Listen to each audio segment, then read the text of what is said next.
Hello north America ਦੇ ਇਸ show ਵਿੱਚ ਤੁਹਾਡਾ ਸਭ ਦਾ ਇੱਕ ਵਾਰ ਫਿਰ ਸਵਾਗਤ ਹੈ। ਜਿਵੇਂ ਤੁਹਾਨੂੰ ਪਤਾ ਹੈ ਕਿ ਅਸੀਂ ਇਸ ਸ਼ੋਅ ਰਾਹੀਂ ਇਹ ਕੋਸ਼ਿਸ਼ ਕਰਦੇ ਹਾਂ ਕਿ ਇੱਥੋਂ ਦੇ ਪੰਜਾਬ ਨੂੰ ਯਾਨੀ ਆਪਣੇ ਵਤਨ ਨੂੰ ਬਾਹਰ ਵਾਸਤੇ ਪੰਜਾਬੀ ਸੱਜਣਾਂ ਨਾਲ ਜੋੜ ਸਕੀਏ। ਅੱਜ ਵੀ ਇਸ ਸ਼ੋਅ ਵਿੱਚ ਅਸੀਂ ਤੁਹਾਡੀਆਂ ਈਮੇਲਸ, ਫੇਸਬੁੱਕ ਅਤੇ ਟਵਿੱਟਰ ਉੱਤੇ ਕਮੈਂਟਸ ਨੂੰ ਲੈ ਕੇ ਅਤੇ ਟੈਲੀਫੋਨਸ ਨਾਲ ਸੰਪਰਕ ਕਰਕੇ ਵਿਚਾਰ ਵਟਾਂਦਰਾ ਕਰਾਂਗੇ। ਸਾਡਾ ਲਾਈਵ ਸ਼ੋਅ ਜਿਸ ਤੁਸੀਂ ਕਾਲ ਕਰ ਸਕਦੇ ਹੋ ਉਹ ਨਾਰਥ ਅਮਰੀਕਾ ਦੇ ਪੈਸੀਫਿਕ ਟਾਈਮ ਮੁਤਾਬਿਕ ਸ਼ਾਮੀ 5:30 ਵਜੇ ਸ਼ੁਰੂ ਹੁੰਦਾ ਹੈ ਅਤੇ ਈਸਟਰਨ ਟਾਈਮ ਮੁਤਾਬਿਕ ਸ਼ਾਮੀ 8:30 ਵਜੇ ਸ਼ੁਰੂ ਹੁੰਦਾ ਹੈ। ਇਸ ਤੋਂ ਇਲਾਵਾ ਇਹ ਸ਼ੋਅ ਰਿਪੀਟ ਵੀ ਹੋਵੇਗਾ ਜਿਸ ਵੇਲੇ ਤੁਸੀਂ ਕਾਲਸ ਨਹੀਂ ਕਰ ਸਕਦੇ। ਅੱਜ ਆਪਾਂ ਮੁੱਖ ਤੌਰ 'ਤੇ ਪੰਜਾਬ 'ਚ ਸੜਕ ਹਾਦਸਿਆਂ ਬਾਰੇ ਗੱਲਬਾਤ ਕਰਨੀ ਹੈ। ਇਸ ਮਸਲੇ ਦੇ ਪਹਿਲਾਂ ਵੀ ਆਪਾਂ ਗੱਲ ਕੀਤੀ ਹੈ, ਵਿਚਾਰ ਕੀਤਾ ਹੈ, ਪਰ ਇਹ ਮਸਲਾ ਹੈ ਹੀ ਇੰਨਾ ਗੰਭੀਰ ਕਿ ਇਸ ਉੱਪਰ ਜਿੰਨੀ ਵੀ ਗੱਲ ਕਰੀਏ ਉਹ ਸ਼ਾਇਦ ਘੱਟ ਹੈ। ਇਸ ਇਸ਼ੂ ਤੇ ਸਾਨੂੰ ਇੱਕ ਈਮੇਲ ਵੀ ਆਈ ਆ। ਇਹ ਈਮੇਲ ਆਈ ਹੈ ਜਗਦੀਪ ਸਿੰਘ ਬਾਥ ਤੋਂ। ਉਹਨਾਂ ਮੰਗ ਕੀਤੀ ਹੈ ਕਿ ਅਸੀਂ ਸੜਕਾਂ 'ਤੇ ਵਾਪਰ ਰਹੇ ਹਾਦਸਿਆਂ ਨੂੰ ਮਜ਼ਬੂਤੀ ਨਾਲ ਚੁੱਕੀਏ। ਇਸ ਵੇਲੇ ਸੜਕਾਂ 'ਤੇ ਕੋਈ ਕਾਨੂੰਨ ਨਹੀਂ ਉਹਨਾਂ ਮੁਤਾਬਿਕ। ਕਈ ਥਾਵਾਂ 'ਤੇ ਮੈਨ ਹੋਲਸ ਯਾਨੀ ਟੋਏ ਬਣੇ ਹੋਏ ਨੇ ਅਤੇ ਅਨੇਕਾਂ ਜਿਹੜੇ ਕਈ ਥਾਵਾਂ 'ਤੇ ਜਿਹੜੇ ਸੁਰੱਖਿਆ ਵਾਸਤੇ ਕੋਈ ਇੰਤਜ਼ਾਮ ਨਹੀਂ ਹੈ। ਬਾਤ ਮੁਤਾਬਕ ਪੰਜਾਬ 'ਚ ਹੀ ਸ਼ਾਇਦ 3000 ਦੇ ਕਰੀਬ ਲੋਕੀ ਹਰ ਸਾਲ ਸੜਕ ਹਾਦਸਿਆਂ 'ਚ ਆਪਣੀ ਜਾਨ ਜਿਹੜੀ ਆ ਉਹ ਗਵਾ ਲੈਂਦੇ ਨੇ। ਸ਼ਾਇਦ ਰੋਜ਼ 15 ਤੋਂ 16 ਸੜਕ ਹਾਦਸੇ ਹੁੰਦੇ ਨੇ ਜਿਨ੍ਹਾਂ 'ਚੋਂ 8-9 ਲੋਕਾਂ ਦੀਆਂ ਕਈ ਵਾਰਾਂ ਜਾਨਾਂ ਜਿਹੜੀਆਂ ਵਾ ਚਲੀ ਜਾਂਦੀਆਂ। ਇਹਨਾਂ ਦੀਆਂ ਅਖਬਾਰਾਂ 'ਚ ਖਬਰਾਂ ਆਉਂਦੀਆਂ ਰਹਿੰਦੀਆਂ। ਇੰਨੀਆਂ ਜਾਨਾਂ ਸ਼ਾਇਦ ਕਦੇ ਕਿਸੇ ਹੋਰ ਕਾਰਨ ਕਰਕੇ ਨਹੀਂ ਗਈਆਂ। ਅੱਤਵਾਦ ਵੇਲੇ ਵੀ ਇੰਨੇ ਲੋਕੀ ਰੋਜ਼ ਨਹੀਂ ਸੀ ਮਰਦੇ।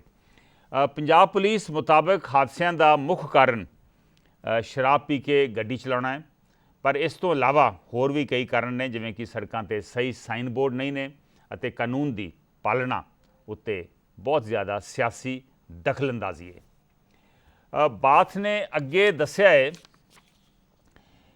ਕਿ ਉਹਨਾਂ ਦਾ ਜਿਹੜਾ ਛੋਟਾ ਭਰਾ ਸੀ ਉਹ ਵੀ ਇੱਕ ਸੜਕ ਹਾਦਸੇ 'ਚ ਗਵਾਇਆ ਹੈ। ਜਿਹੜਾ ਇਹਨਾਂ ਦਾ ਛੋਟਾ ਭਰਾ ਸੀ ਉਹ ਇੱਕ ਇੰਜੀਨੀਅਰਿੰਗ ਕਾਲਜ ਦਾ ਸਟੂਡੈਂਟ ਸੀ, ਇੰਜੀਨੀਅਰਿੰਗ ਕਾਲਜ ਦੇ ਵਿੱਚ ਪੜ੍ਹ ਰਿਹਾ ਸੀ। ਉਹਨਾਂ ਕਿਹਾ ਕਿ ਸਾਡਾ ਪਰਿਵਾਰ ਹਾਲੇ ਵੀ ਆਪਣੀ ਮਾਂ ਨੂੰ ਇਸ ਸਦਮੇ ਵਿੱਚੋਂ ਨਹੀਂ ਕੱਢ ਸਕਿਆ। ਉਹਨਾਂ ਕਿਹਾ ਕਿ ਮੇਰੇ ਪਿਤਾ ਉਸ ਵੇਲੇ ਹਸਪਤਾਲ ਦੇ ਵਿੱਚ ਦਾਖਲ ਸਨ ਅਤੇ ਉਹਨਾਂ ਨੂੰ ਉਹਨਾਂ ਦੇ ਬੇਟੇ ਦੀ ਮੌਤ ਦੀ ਖਬਰ ਵੀ, ਕਿਉਂਕਿ ਉਹ ਬਿਮਾਰ ਸੀ, ਕਈ ਦਿਨਾਂ ਬਾਅਦ ਹੀ ਦਿੱਤੀ ਗਈ। ਇੱਕ ਪਿਤਾ ਵਾਸਤੇ ਆਪਣੇ ਪੁੱਤ ਦੀ ਸ਼ਕਲ ਅਖੀਰਲੀ ਵਾਰੀ ਨਾ ਦੇਖ ਸਕਣਾ, ਇਸ ਤੋਂ ਵੱਧ ਦੁਖਦਾਇਕ ਅਤੇ ਦਰਦਨਾਕ ਘਟਨਾ ਕੀ ਹੋ ਸਕਦੀ ਹੈ। ਇਸ ਵਾਕਿਆ ਨੂੰ ਹੋਇਆਂ ਕਰੀਬ 2 ਸਾਲ ਹੋ ਗਏ ਨੇ, ਪਰ ਅਸੀਂ ਇਨਸਾਫ ਦੀ ਹਾਲੀ ਵੀ ਗੁਹਾਰ ਲਾ ਰਹੇ ਹਾਂ, ਇਹ ਉਹਨਾਂ ਲਿਖਿਆ ਹੈ। ਹੀ ਹੈਜ਼ ਫਰਦਰ ਸੈਡ, ਸ਼ਾਇਦ ਸਾਡੇ ਵਰਗੀਆਂ ਹਜ਼ਾਰਾਂ ਘਟਨਾਵਾਂ ਦੇ ਪੀੜਤ ਲੋਕੀ ਇਸ ਵੇਲੇ ਆਪਣੇ ਵਿੱਚ ਰਹਿ ਰਹੇ ਨੇ। ਕੁਝ ਖਬਰਾਂ ਜ਼ਰੂਰ ਆਉਂਦੀਆਂ ਰਹਿੰਦੀਆਂ ਨੇ, ਪਰ ਅਸਲ ਵਿੱਚ ਇਸ ਬਾਰੇ ਕੁਝ ਨਹੀਂ ਕੀਤਾ ਜਾ ਰਿਹਾ। ਇਹ ਅਫਸੋਸ ਦੀ ਗੱਲ ਹੈ ਕਿ ਪੰਜਾਬ ਦੀ ਜਵਾਨੀ, ਬਾਤ ਨੇ ਕਿਹਾ ਕਿ ਕੁਝ ਤਾਂ ਨਸ਼ਿਆਂ ਅਤੇ ਬੇਰੁਜ਼ਗਾਰੀ ਕਰਕੇ ਬਰਬਾਦ ਹੋ ਗਈ ਹੈ ਅਤੇ ਜਿਹੜੇ ਬਚੇ ਖੁਚੇ ਸੀਗੇ ਉਹ ਸੜਕ ਹਾਦਸਿਆਂ 'ਚ ਹੁਣ ਮਰ ਮਿਟ ਰਹੇ ਨੇ। ਉਹਨਾਂ ਕਿਹਾ ਕਿ ਮੈਨੂੰ ਅਫਸੋਸ ਨਾਲ ਇਹ ਕਹਿਣਾ ਪੈਂਦਾ ਹੈ ਕਿ ਪੰਜਾਬ ਇੱਕ ਤਰੀਕੇ ਦਾ ਸ਼ਮਸ਼ਾਨ ਘਾਟ ਬਣਦਾ ਜਾ ਰਿਹਾ, ਖਾਸ ਕਰਕੇ ਉਹਨਾਂ ਲੋਕਾਂ ਵਾਸਤੇ ਜਿਨ੍ਹਾਂ ਨੇ ਆਪਣੇ ਨਜ਼ਦੀਕੀ ਗਵਾਏ ਨੇ। ਜਗਦੀਪ ਸਿੰਘ, ਤੁਹਾਡੀ ਈਮੇਲ ਵਾਕਿਆ ਹੀ ਦਿਲ ਹਿਲਾਉਣ ਵਾਲੀ ਹੈ। ਇਹ ਅਫਸੋਸ ਹੈ ਕਿ ਅਸੀਂ ਸਭ ਇਸ ਬਾਰੇ ਕੁਝ ਨਹੀਂ ਕਰ ਸਕਦੇ। ਜਿਵੇਂ ਮੈਂ ਤੁਹਾਨੂੰ ਈਮੇਲ ਵਿੱਚ ਵੀ ਲਿਖਿਆ ਹੈ, ਸ਼ਾਇਦ ਸਾਰੇ ਪੀੜਤਾਂ ਨੂੰ ਇਹ ਚਾਹੀਦਾ ਹੈ ਕਿ ਉਹ ਇਕੱਠੇ ਹੋ ਕੇ ਹਾਈ ਕੋਰਟ ਦੇ ਦਰਵਾਜ਼ੇ ਖਟਖਟਾਉਣ। ਜਗਦੀਪ, ਤੁਸੀਂ ਸ਼ੁਰੂਆਤ ਕਰੋ, ਅਸੀਂ ਤੁਹਾਡੇ ਸਭ ਦੇ ਨਾਲ ਆ। ਇਸ ਮਸਲੇ 'ਤੇ 1-2 ਹੋਰ ਵੀ ਈਮੇਲਸ ਆਈਆਂ ਵਾ, ਬਹੁਤ ਸਾਰੇ ਫੇਸਬੁੱਕ 'ਤੇ ਕਮੈਂਟਸ ਵੀ ਆਏ ਨੇ, ਪਰ ਜਿਹੜੇ ਸੱਜਣ ਸਾਡੇ ਨਾਲ ਜੁੜ ਗਏ ਆ ਪਹਿਲਾਂ ਉਹਨਾਂ ਦੇ ਵਿਚਾਰ ਸੁਣਦੇ ਹਾਂ। ਹੈਲੋ ਹੈਲੋ ਜੀ, ਵਾਹਿਗੁਰੂ ਜੀ ਕਾ ਖਾਲਸਾ, ਵਾਹਿਗੁਰੂ ਜੀ ਕੀ ਫਤਿਹ। ਵਾਹਿਗੁਰੂ ਜੀ, ਕੌਣ ਬੋਲ ਰਹੇ ਤੁਸੀਂ? ਮੈਂ ਸਿੱਖ ਸਿੰਘ ਅਨੰਦਪੁਰ ਵਾਸੀ ਬੋਲ ਰਿਹਾ ਜੀ। ਪਹਿਲਾਂ ਵੀ ਤੁਹਾਡੇ ਨਾਲ ਕਈ ਵਾਰ ਗੱਲਾਂ ਹੋਈਆਂ। ਹਾਂਜੀ ਹਾਂਜੀ, ਮੈਂ ਤੁਹਾਡੇ ਨਾਲ ਅੱਜ 4-5 ਪੁਆਇੰਟਾਂ ਦੇ ਉੱਤੇ ਗੱਲਾਂ ਕਰਨੀਆਂ ਹੈ। ਥੋੜਾ ਜਿਹਾ ਸੰਖੇਪ ਹੋਣਾ ਪਊ, ਬਹੁਤ ਡਿਟੇਲ 'ਚ ਨਾ ਜਾਇਓ ਕਿਉਂਕਿ ਆਪਣੇ ਕਾਲਰ ਬਾਹਰੋਂ ਵੀ ਬਹੁਤ ਜੁੜੇ ਆ। ਡਿਟੇਲ 'ਚ ਨਹੀਂ, ਮੈਂ ਥੋੜੀਆਂ ਗੱਲਾਂ ਕਰਨੀਆਂ 84 ਦੇ ਦੰਗਿਆਂ ਬਾਰੇ ਤੇ ਜਿਹੜਾ ਆਪਣਾ ਉੱਤਰਾਖੰਡ ਦਾ, ਤੇ ਕੁਝ ਜਿਹੜੇ ਨਹੀਂ, ਆਪਾਂ ਇਸ ਤਰ੍ਹਾਂ ਕਰੋ ਇਸ ਤਰ੍ਹਾਂ ਕਰੋ ਭਾਈਜਾਨ, ਇੱਕ ਅੱਧੀ ਗੱਲ ਕਰ ਲਓ, ਕਿਉਂਕਿ ਆਪਣਾ ਸ਼ੋਅ ਬਾਹਰਲੇ ਲੋਕੀ ਇਸ ਵੇਲੇ ਬਹੁਤ ਆਪਣੇ ਨਾਲ ਸੰਪਰਕ ਦੇ ਵਿੱਚ ਨੇ। ਆਪਾਂ ਤਾਂ ਇੱਥੇ ਰਹੇ ਨੇ, ਆਪਾਂ ਤਾਂ ਦੁਬਾਰਾ ਵੀ ਗੱਲ ਕਿਸੇ ਵੇਲੇ ਕਰ ਲਾਂਗੇ। ਇੱਕ ਕੋਈ ਮਸਲਾ ਜਿਹੜਾ ਜਿਹ 'ਤੇ ਗੱਲ ਕਰਨੀ ਚਾਹੁੰਦੇ ਜੇ ਉਹ ਜ਼ਰੂਰ ਕਰ ਲਓ। ਹਾਂਜੀ, ਇਹ 84 ਦੇ ਦੰਗਿਆਂ ਬਾਰੇ ਚ ਗੱਲ ਕਰਨੀ ਚਾਹੁੰਦਾ ਜੀ। ਕਿ ਜਿਸ ਤਰ੍ਹਾਂ ਇਹਨਾਂ ਦੱਸਿਆ ਕਿ ਮੇਰੇ 20 ਪਰਿਵਾਰ ਦੇ ਜੀ 2 ਪਰਿਵਾਰ ਬੱਚਿਆਂ ਸਮੇਤ ਇਹਨਾਂ ਨੇ ਖਤਮ ਕਰ ਦਿੱਤੇ। ਜੀ ਹਾਂਜੀ, ਉਹਨਾਂ ਨੇ 20 ਪਰਿਵਾਰ ਮੈਂ ਬਾਜਵਾ ਔਰ ਇਹਨਾਂ ਤੋਂ ਅਮਰਿੰਦਰ ਸਿੰਘ ਹੋਣਾ ਤੋਂ ਪੁੱਛਣਾ ਚਾਹੁੰਦਾ ਵੀ ਇਹ ਸੱਜਣ ਕੁਮਾਰ ਨੂੰ ਤੇ ਜਗਲੀਸ਼ ਟਾਈਟਲਰ ਨੂੰ ਕਦੇ ਇਹਨਾਂ ਨੇ ਕਿਹਾ ਵੀ ਅਸੀਂ ਇਹ ਮਾੜਾ ਕੀਤਾ ਜਾਂ ਚੰਗਾ ਕੀਤਾ? ਕੁਛ ਇਹ ਤਾਂ ਕੋਈ ਬੋਲਦੇ ਹੀ ਨਹੀਂ ਹੈ। ਅਜੇ ਦਿੱਲੀ ਦੇ ਸਿੱਖ ਹੀ ਬੋਲਦੇ, ਨਾ ਬਾਦਲ ਬੋਲਦਾ ਨਾ ਕੋਈ ਹੋਰ ਬੋਲਦਾ। ਅਸੀਂ 20 ਬੱਚਿਆਂ ਸਮੇਤ, ਬੱਚਿਆਂ ਨੇ ਕੀ ਛੋਟਿਆਂ ਨੇ ਕੀ ਵਿਗਾੜਿਆ ਸੀ ਇਹਨਾਂ ਦਾ, ਲੋਕਾਂ ਦਾ?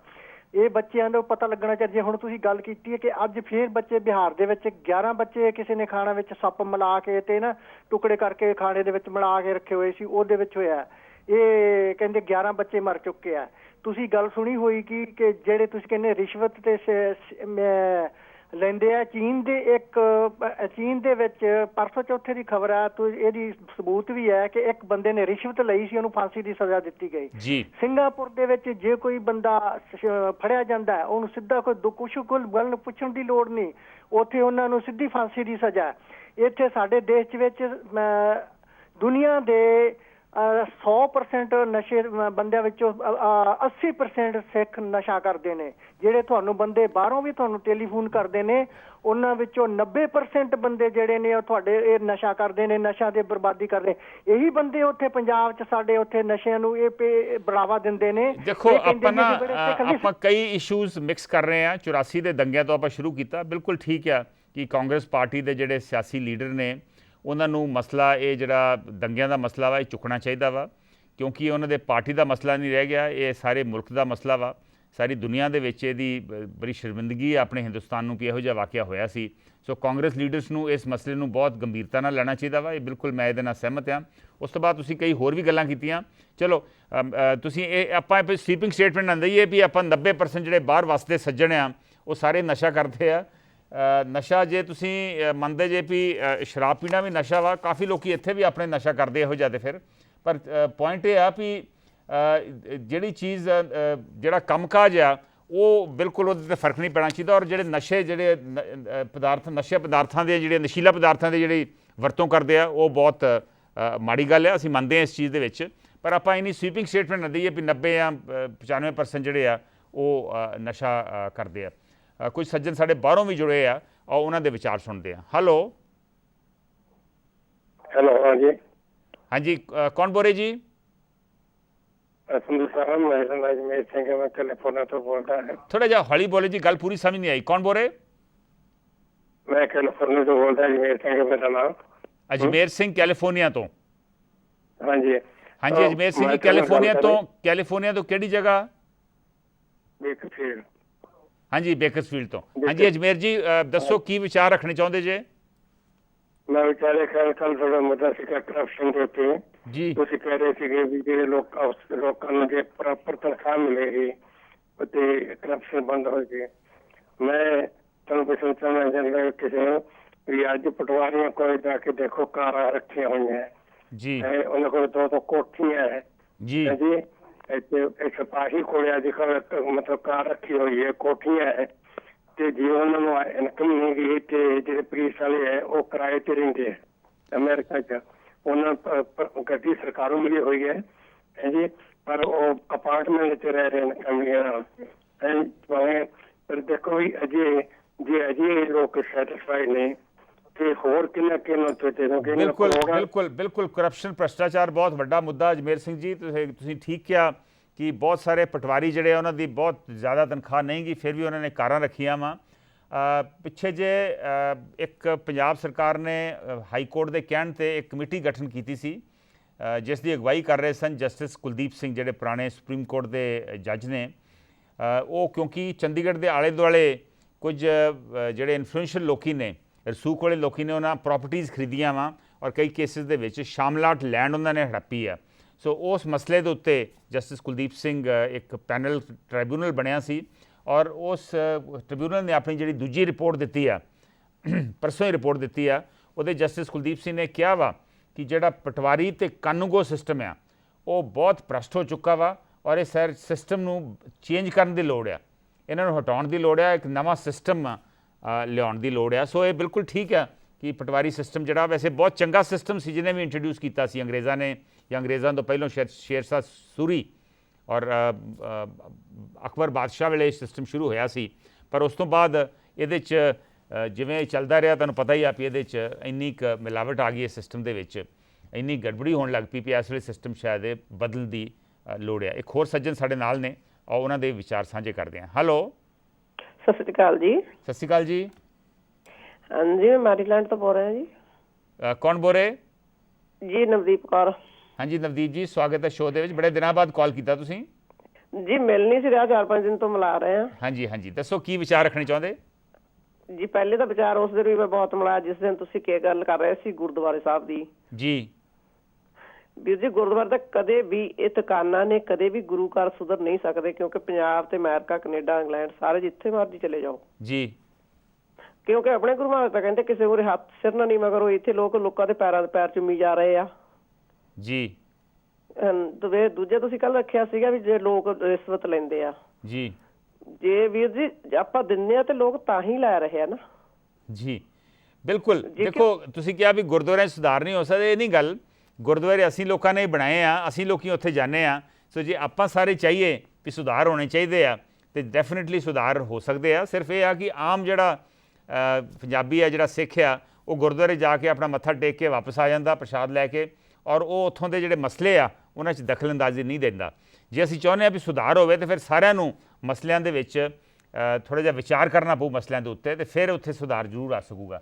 ਬਿਲਕੁਲ ਰਿਸ਼ਵਤਖੋਰੀ ਜਿਹੜੀ ਆ ਇਹ ਇਸੇ ਕਰਕੇ ਵੱਧ ਰਹੀ ਆ ਵੀ ਅਸੀਂ ਆਪ ਇਹਦੇ ਵਿੱਚ ਸਾਰੇ ਜਿਹੜੇ ਆ ਇਹਦੇ 'ਤੇ ਅਸੀਂ ਇਹਨੂੰ ਨਾ ਨਹੀਂ ਕਰਦੇ, ਅਸੀਂ ਆਪ ਵੀ ਭ੍ਰਸ਼ਟ ਹੋ ਜਾਂਦੇ ਆ। ਔਰ ਜੇ ਅਸੀਂ ਸਾਰੇ ਆਪਣੀ ਆਵਾਜ਼ ਚੁੱਕੀਏ ਤਾਂ ਇਹਦੇ ਨਾਲ ਜ਼ਰੂਰ ਫਰਕ ਪੈ ਸਕਦਾ। ਜਿਹੜੇ ਨੁਕਸ ਆ ਜ਼ਿਆਦਾ ਸਾਡੇ ਵਿੱਚ ਹੀ ਆ। ਇੱਕ ਹੋਰ ਸੱਜਣ ਨੇ ਸਾਡੇ ਨਾਲ, ਉਹਨਾਂ ਦੇ ਵਿਚਾਰ ਸਾਂਝੇ ਕਰਦੇ ਹਾਂ। ਹੈਲੋ। ਹੈਲੋ, ਹਾਂਜੀ, ਮੈਂ ਚੈਨ ਸਿੰਘ ਖੇੜਾ ਬੋਲਦਾ ਜੀ, ਬਸੀਰ ਸੇ। ਹਾਂਜੀ ਹਾਂਜੀ ਖੇੜਾ ਜੀ। ਮੈਂ ਸੁਝਾਅ ਐਕਸੀਡੈਂਟ ਦੇਣਾ ਮੰਗਦਾ ਤੁਹਾਨੂੰ। ਹਾਂਜੀ, ਆਪਾਂ ਐਕਸੀਡੈਂਟ ਦੀ ਗੱਲ ਕਰ ਰਹੇ ਹਾਂ ਜੀ। ਹਾਂਜੀ ਹਾਂਜੀ, ਮੈਂ 1968 ਵਿੱਚ ਤੁਹਾਨੂੰ ਦੱਸਦਾ ਕਿ ਜਿਹੜਾ ਐਸਡੀਐਮ ਹੁੰਦੇ ਆ ਗੜਸ਼ੰਕਰ, ਉਹ ਰਿਟਾਇਰ ਹੋਇਆ ਤੇ ਉਹ ਦੂਏ ਨੂੰ ਲੈ ਕੇ ਗਿਆ। ਹਾਂਜੀ, ਮੈਨੂੰ ਕਹਿੰਦੇ ਜੀ ਲਾਇਸੈਂਸ ਬਣਾ ਲਓ ਜੀ ਇਹਦੇ ਕੋਲੋਂ। ਮੈਂ ਲਾਇਸੈਂਸ ਬਣਾਉਣ ਗਿਆ, ਉਹਦਾ ਕਲਰਕ 20 ਰੁਪਏ ਫੀਸ ਮੰਗੇ। ਅੱਛਾ। ਉਹ ਐਸੀ ਉਸ ਨੂੰ ਨਾ ਐਸਡੀਐਮ ਪਾ ਗੱਡੀ ਸੀ, ਨਾ ਕਲਰਕ ਪਾ ਕਿਸੇ ਪਾ, ਮੇਰੇ ਪਾ ਗੱਡੀ ਸੀ। ਮੈਂ ਉਹਨੂੰ 68 ਵਿੱਚ ਪਾਰਟੀ ਵੀ ਦਿੱਤੀ ਤੇ ਚਲਾ ਕੇ ਵੀ ਗਿਆ। ਐਸਡੀਐਮ ਨੇ 20 ਰੁਪਏ ਦੀ ਖਾਤਰ ਮੇਰਾ ਲਾਇਸੈਂਸ ਨਹੀਂ ਬਣਾਇਆ। ਤੇ 20 ਰੁਪਏ ਜਿਹੜੇ 20 ਰੁਪਏ ਸੀ, ਇਹ ਫੀਸ ਸੀਗੀ ਜਾਂ ਉਦਾਂ ਦੇਣੇ ਪਏ 20 ਰੁਪਏ? ਵੱਡੀ ਜੀ, ਵੱਡੀ ਵੱਡੀ। ਐਸਡੀਐਮ ਇੰਨਾ ਦੂਸਰਾ ਦਾ ਜਿੱਦਾਂ ਕਹਿੰਦਾ, ਮੈਂ ਕਿਹਾ ਜੀ ਉਹ ਕਹਿੰਦਾ ਆਪਣੀ ਗਾਰੰਟੀ ਤੇ ਬਣਾ ਲੈਣ, ਕਲਰ ਕਹਿੰਦਾ। ਮੈਂ ਕਿਹਾ ਜੀ ਹੈਲੋ। ਹਾਂਜੀ ਹਾਂਜੀ। ਮੈਂ ਮਤਲਬ ਮੇਰਾ ਕਹਿਣ ਦਾ ਮਤਲਬ ਇਹ ਆ ਕਿ ਉਸ ਵੇਲੇ 20 ਰੁਪਏ ਫੀਸ ਸੀ, ਨਾ ਤਾਂ ਐਸਡੀਐਮ ਨੂੰ ਗੱਡੀ ਚਲਾਉਣੀ ਆਉਂਦੀ ਸੀ, ਨਾ ਕਲਰਕ ਨੂੰ। ਉਹਨੂੰ ਅਥਾਰਟੀ ਮਿਲੀ ਲਾਇਸੈਂਸ ਇਸ਼ੂ ਕਰਨ ਦੀ। ਨਹੀਂ, ਇਸ ਤਰ੍ਹਾਂ ਹੁੰਦਾ ਵਾ ਕਿ ਜਿਹੜਾ ਬੰਦੇ ਨੂੰ ਅਥਾਰਟੀ ਹੈ ਲਾਇਸੈਂਸ ਇਸ਼ੂ ਕਰਨ ਦੀ, ਉਹਨੂੰ ਭਾਵੇਂ ਗੱਡੀ ਨਾ ਚਲਾਉਣੀ ਆਉਂਦੀ ਹੋਵੇ, ਪਰ ਉਹਨਾਂ ਨੇ ਇੱਕ ਸਿਸਟਮ ਬਣਾਇਆ ਹੋਣਾ ਜਿਹੜਾ ਗੱਡੀ ਚਲਾਉਣ ਦਾ ਟੈਸਟ ਲੈਂਦਾ ਵਾ, ਉਹਨੂੰ ਗੱਡੀ ਚਲਾਉਣੀ ਆਉਣੀ ਚਾਹੀਦੀ ਆ, ਉਹਨੂੰ ਨਿਯਮਾਂ ਦਾ ਪੂਰਾ ਪਤਾ ਹੋਣਾ ਚਾਹੀਦਾ ਵਾ। ਉਹ ਆਪ ਸੱਜਣ ਨੂੰ ਗੱਡੀ ਚਲਾਉਣੀ ਆਉਂਦੀ ਜਾਂ ਨਹੀਂ ਆਉਂਦੀ ਉਹਦਾ ਮਤਲਬ ਨਹੀਂ, ਉਹ ਕੋਈ ਜ਼ਿਆਦਾ ਇੰਪੋਰਟੈਂਟ ਨਹੀਂ। ਕਿਉਂਕਿ ਜੇ ਜਿਹੜਾ ਟੈਸਟ ਲੈਣ ਵਾਲਾ ਬੰਦਾ ਵਾ, ਜੇ ਉਹਨੂੰ ਗੱਡੀ ਚਲਾਉਣੀ ਆਉਂਦੀ ਆ ਔਰ ਉਹਨੂੰ ਸਾਰੇ ਨਿਯਮਾਂ ਦਾ ਪਤਾ ਵਾ, ਉਹ ਲਿਖ ਕੇ ਦੇਊਗਾ, ਸਰਟੀਫਾਈ ਕਰੂਗਾ ਵੀ ਇਸ ਇਨਸਾਨ ਨੇ ਟੈਸਟ ਪਾਸ ਕਰ ਲਿਆ ਵਾ, ਤੇ ਫਿਰ ਅੱਗੇ ਜਿਹੜਾ ਐਸਡੀਐਮ ਆ ਜਾਂ ਜਿਹੜਾ ਹੋਰ ਅਧਿਕਾਰੀ ਆ ਜਿਹੜਾ ਲਾਇਸੈਂਸ ਦਿੰਦਾ ਵਾ, ਉਹ ਤੇ ਸਿਰਫ ਸਾਈਨਿੰਗ ਅਥਾਰਟੀ ਹੁੰਦਾ। ਹੈਲੋ। ਹਾਂਜੀ, ਮੈਂ ਤੁਹਾਨੂੰ ਦੱਸਦਾ, ਮੈਂ 20 ਰੁਪਏ ਨਹੀਂ ਦਿੱਤੇ। ਮੈਂ ਹੁਸ਼ਿਆਰਪੁਰ ਜਾ ਕੇ ਟਰਾਈ ਦੇਣ ਚੱਲ ਗਿਆ। ਹਾਂ, ਟਰਾਈ ਦੇ ਕੇ ਮੁੜ ਕੇ ਆਇਆ ਤੇ ਉਹ ਮੇਰਾ ਬੰਦੇ ਨੇ ਪੇਪਰ ਭਰ ਦਿੱਤੇ, ਸਭ ਕੁਝ ਕੀਤਾ, ਤੇ ਉਹ ਵਿੱਚ ਕਾਰ ਦਾ ਨੰਬਰ ਲਿਖਣਾ ਭੁੱਲ ਗਿਆ ਜੀ। ਹੈਲੋ। ਹਾਂ। ਮੈਨੂੰ ਕਹਿੰਦੇ ਟਰਾਈ ਕਾਹਤੇ ਦਿੱਤੀ ਆ? ਮੈਂ ਕਿਹਾ ਖੋਟੇ ਤੇ। ਮੈਂ ਕਿਹਾ ਮੇਰੇ ਕੋਲੇ ਗੱਡੀ ਕਿਸੇ ਪਾਸ ਗੱਡੀ ਹੈ ਨਹੀਂ, ਉਹ ਟਰਾਈ ਕਾਹਤੇ ਦੇਣੀ ਆ? ਉਹ ਕਹਿੰਦਾ ਨੰਬਰ ਨਹੀਂ ਭਰਿਆ ਕਾਰ ਦਾ। ਕਹਿੰਦਾ ਉਹ ਤਾਂ ਰਜਿਸਟ੍ਰੇਸ਼ਨ ਕਰਾ ਕੇ ਲਿਆ। ਜੀ ਮੈਨੂੰ ਘੁਮਾਉਂਦਾ ਰਿਹਾ। ਜੇ 20 ਰੁਪਏ ਦਿੰਦਾ ਮੈਂ ਸਗਾਲਾ ਕੰਮ ਸਾ। ਹਾਂ, ਬਿਲਕੁਲ ਇੱਥੇ ਭ੍ਰਸ਼ਟਾਚਾਰ, ਰਿਸ਼ਵਤ ਬਹੁਤ ਵੱਡਾ ਮਸਲਾ ਬੜੇ ਸਾਲਾਂ ਤੋਂ ਬਣਿਆ ਵਾ। ਤੁਸੀਂ 68 ਦੀ ਗੱਲ ਕੀਤੀ ਹੈ, ਇਹਦਾ ਮਤਲਬ ਹੈ ਦੇਖ ਲਓ ਇੰਨੇ ਸਾਲ ਹੋ ਗਏ ਆ, 40-45 ਸਾਲ ਹੋ ਗਏ, ਹਾਲੀ ਵੀ ਕੋਈ ਸਿਸਟਮ ਦੇ ਵਿੱਚ ਬਿਹਤਰੀ ਨਹੀਂ ਆਈ। ਇਸ ਕਰਕੇ ਨਹੀਂ ਆਈ ਵੀ ਅਸੀਂ ਲੋਕਾਂ ਨੇ ਜ਼ੋਰ ਨਹੀਂ ਪਾਇਆ। ਖੈਰ ਖੇਰਾ ਸਾਹਿਬ ਬਹੁਤ ਬਹੁਤ ਧੰਨਵਾਦ, ਤੁਸੀਂ ਸਾਡੇ ਨਾਲ ਆਪਣੇ ਵਿਚਾਰ ਸਾਂਝੇ ਕੀਤੇ। ਇੱਕ ਹੋਰ ਸੱਜਣ ਨੇ, ਉਹਨਾਂ ਦੀ ਵੀ ਗੱਲ ਸੁਣਦੇ ਹਾਂ ਆਪਾਂ। ਹੈਲੋ ਹੈਲੋ ਹੈਲੋ, ਹਾਂਜੀ, ਵਾਹਿਗੁਰੂ ਜੀ ਕਾ ਖਾਲਸਾ, ਵਾਹਿਗੁਰੂ ਜੀ ਕੀ ਫਤਿਹ। ਵਾਹਿਗੁਰੂ ਜੀ, ਕੌਣ ਬੋਲ ਰਹੇ ਤੁਸੀਂ? ਮੈਂ ਨੰਦ ਸਿੰਘ ਬੋਲ ਰਿਹਾ ਜੀ, ਕੈਨੇਡਾ ਤੋਂ, ਮੌਂਟਰੀਅਲ ਤੋਂ। ਹਾਂਜੀ ਨੰਦ ਸਿੰਘ ਜੀ, ਬਹੁਤ ਬਹੁਤ ਸਵਾਗਤ ਹੈ ਸ਼ੋਅ ਦੇ ਵਿੱਚ। ਤੁਸੀਂ ਮੌਂਟਰੀਅਲ ਤੋਂ ਬੋਲ ਰਹੇ? ਮੌਂਟਰੀਅਲ 'ਚ ਆਪਣੇ ਕਿੰਨੇ ਕੁ ਪੰਜਾਬੀ ਵਸਦੇ ਆ? ਬਥੇਰੇ ਜੀ, ਇੱਥੇ ਜਿੰਨਾ ਪੰਜਾਬ ਹੀ ਸਮਝ ਲਓ ਇੱਕ ਕਿਸਮ ਦਾ ਹੈ। Very good. ਹਾਂਜੀ, ਤੁਹਾਨੂੰ ਕਿੰਨੀ ਦੇਰ ਹੋ ਗਈ ਨੰਦ ਸਿੰਘ ਜੀ ਉੱਥੇ ਗਿਆ ਨੂੰ? ਮੈਨੂੰ 11 ਤੋਂ 12 ਸਾਲ ਹੋ ਗਏ ਜੀ। ਤੇ ਪਹਿਲਾਂ ਇੱਥੇ ਕਿਹੜੀ ਜਗ੍ਹਾ ਸੀ ਤੁਸੀਂ? ਮੈਂ ਇੱਥੇ ਜੀ ਆਪਣੇ ਦਿੱਲੀ ਸਾਈਡ ਤੇ ਗੁੜਗਾਉਂ। ਅੱਛਾ, ਦਿੱਲੀ ਦੇ ਨਜ਼ਦੀਕ ਸੀਗੇ। ਹਾਂਜੀ, ਹਾਂਜੀ ਨੰਦ ਸਿੰਘ ਜੀ, ਕਿਹੜੀ ਗੱਲ ਤੇ ਤੁਸੀਂ ਵਿਚਾਰ ਰੱਖਣੇ ਚਾਹੁੰਦੇ ਆਪਣੇ? ਮੈਂ ਇੱਕ ਗੁਰੂ ਸਾਹਿਬ ਦੇ ਅੱਗੇ ਅਰਦਾਸ ਕਰਨ ਵਾਸਤੇ ਗਿਆ। ਏਤੀ ਮਾਰ ਪਈ ਕੁਰਲਾਣੇ ਤੈਂ ਕੀ ਦਰਦ ਨਾ ਆਇਆ। ਤੇ ਉਸ ਤੋਂ ਬਾਅਦ ਮੈਨੂੰ ਜਵਾਬ ਮਿਲਿਆ, ਹਰ ਕੀਆਂ ਕਥਾ ਸਿਖਾਣੀਆਂ, ਗੁਰਮੀਤ ਸੁਣਾਈਆਂ, ਬਲਿਹਾਰੀ ਗੁਰ ਆਪਣੇ ਗੁਰ ਕੋ ਬਲਬਲ ਜਾਈਆਂ, ਪਾਨ ਸੁਪਾਰੀ ਖਾਤੀਆਂ, ਮੁਖ ਬੀੜੀਆਂ ਲਾਈਆਂ, ਹਰ ਹਰ ਕਦੇ ਨਾ ਚੇਤਿਓ, ਜਮ ਪਕੜ ਚਲਾਈਆਂ, ਜਿਨ ਹਰ ਨਾਮ ਹਰ ਚੇਤਿਆ, ਹਿਰਦੇ ਉਰ ਧਾਰੇ, ਤੇ ਨਾਮ ਦੇ ਜਮ ਨੇੜ ਨ ਆਵੀ, ਗੁਰੂ ਸਿੱਖ ਗੁਰੂ ਪਿਆਰੇ।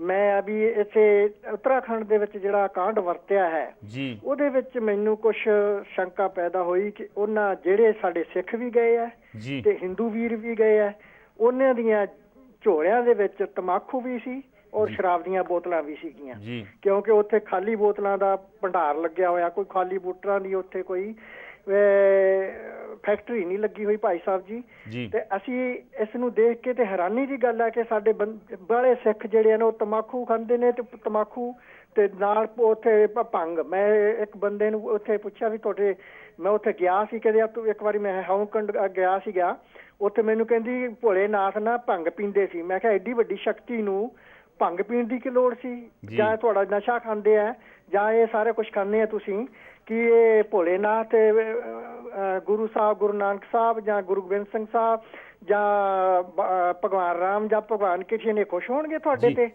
ਜੇ ਅਸੀਂ ਇਸੇ ਤਰ੍ਹਾਂ ਹੀ ਕਰਦੇ ਰਹੇ ਉਹਨਾਂ ਗੁਰਦੁਆਰਿਆਂ ਦੇ? ਨੰਦ ਸਿੰਘ ਜੀ ਬਿਲਕੁਲ ਠੀਕ ਹੈ, ਨਸ਼ੇ ਨਹੀਂ ਕਰਨੇ ਚਾਹੀਦੇ, ਨਸ਼ੇ ਕਰਨਾ ਬਹੁਤ ਮਾੜੀ ਗੱਲ ਆ।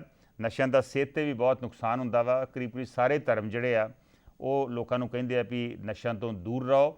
ਪਰ ਜਿਹੜੀ ਤੁਸੀਂ ਗੱਲ ਕੀਤੀ ਹੈ ਵੀ ਉੱਤਰਾਖੰਡ ਦੇ ਵਿੱਚ ਜਿਹੜੇ ਉੱਥੇ ਧਰਮ ਸਥਾਨਾਂ 'ਚ ਲੋਕ ਜਾ ਰਹੇ ਸੀਗੇ, ਉਹਨਾਂ ਕੋਲ ਨਸ਼ੇ ਸੀਗੇ, ਉਹਨਾਂ ਕੋਲ ਸ਼ਰਾਬ ਸੀ, ਸ਼ਰਾਬ ਦੀਆਂ ਬੋਤਲਾਂ ਮਿਲੀਆਂ।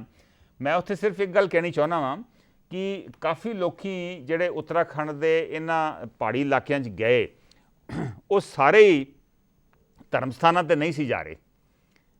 ਭਾਵੇਂ ਉਹ ਹਿੰਦੂ ਧਰਮ ਸਥਾਨ ਸੀ ਜਾਂ ਸਿੱਖ ਧਰਮ ਸਥਾਨ ਆ, ਉਹ ਉੱਥੇ ਨਹੀਂ ਸੀ ਜਾ ਰਹੇ। ਕਾਫੀ ਵਿੱਚੋਂ ਸ਼ਾਇਦ ਉੱਥੇ ਸੈਲਾਨੀ ਸੀਗੇ ਜਿਹੜੇ ਵੈਸੇ ਹੀ ਪਹਾੜਾਂ ਦੇ ਵਿੱਚ ਗਏ ਸੀ, ਆਪਣੇ ਪਰਿਵਾਰਾਂ ਦੇ ਨਾਲ ਪਹਾੜਾਂ ਦੇ ਵਿੱਚ ਛੁੱਟੀਆਂ ਮਨਾਉਣ ਗਏ ਸੀਗੇ। ਤੁਹਾਨੂੰ ਪਤਾ ਹੀ ਆ ਕਿ ਪਹਾੜਾਂ ਦੇ ਵਿੱਚ ਬਹੁਤ ਲੋਕੀ ਛੁੱਟੀਆਂ ਮਨਾਉਣ ਚਲੇ ਜਾਂਦੇ ਆ, ਜਿਵੇਂ ਇੱਥੋਂ ਵੀ ਚੰਡੀਗੜ੍ਹ ਤੋਂ ਸ਼ਿਮਲਾ ਜਾਂ ਇੱਧਰੋਂ ਕਸੌਲੀ ਜਾਂ ਪਰਲੇ ਪਾਸੇ, ਇਹਨਾਂ ਸਾਰੇ ਥਾਵਾਂ 'ਤੇ ਧਰਮ ਸਥਾਨ ਵੀ ਜ਼ਰੂਰ ਹੈਗੇ ਆ, ਪਰ ਉਹ ਸਾਰੇ ਲੋਕੀ ਜਿਹੜੇ ਆ ਧਰਮ ਸਥਾਨਾਂ 'ਚ ਨਹੀਂ ਸੀ ਗਏ।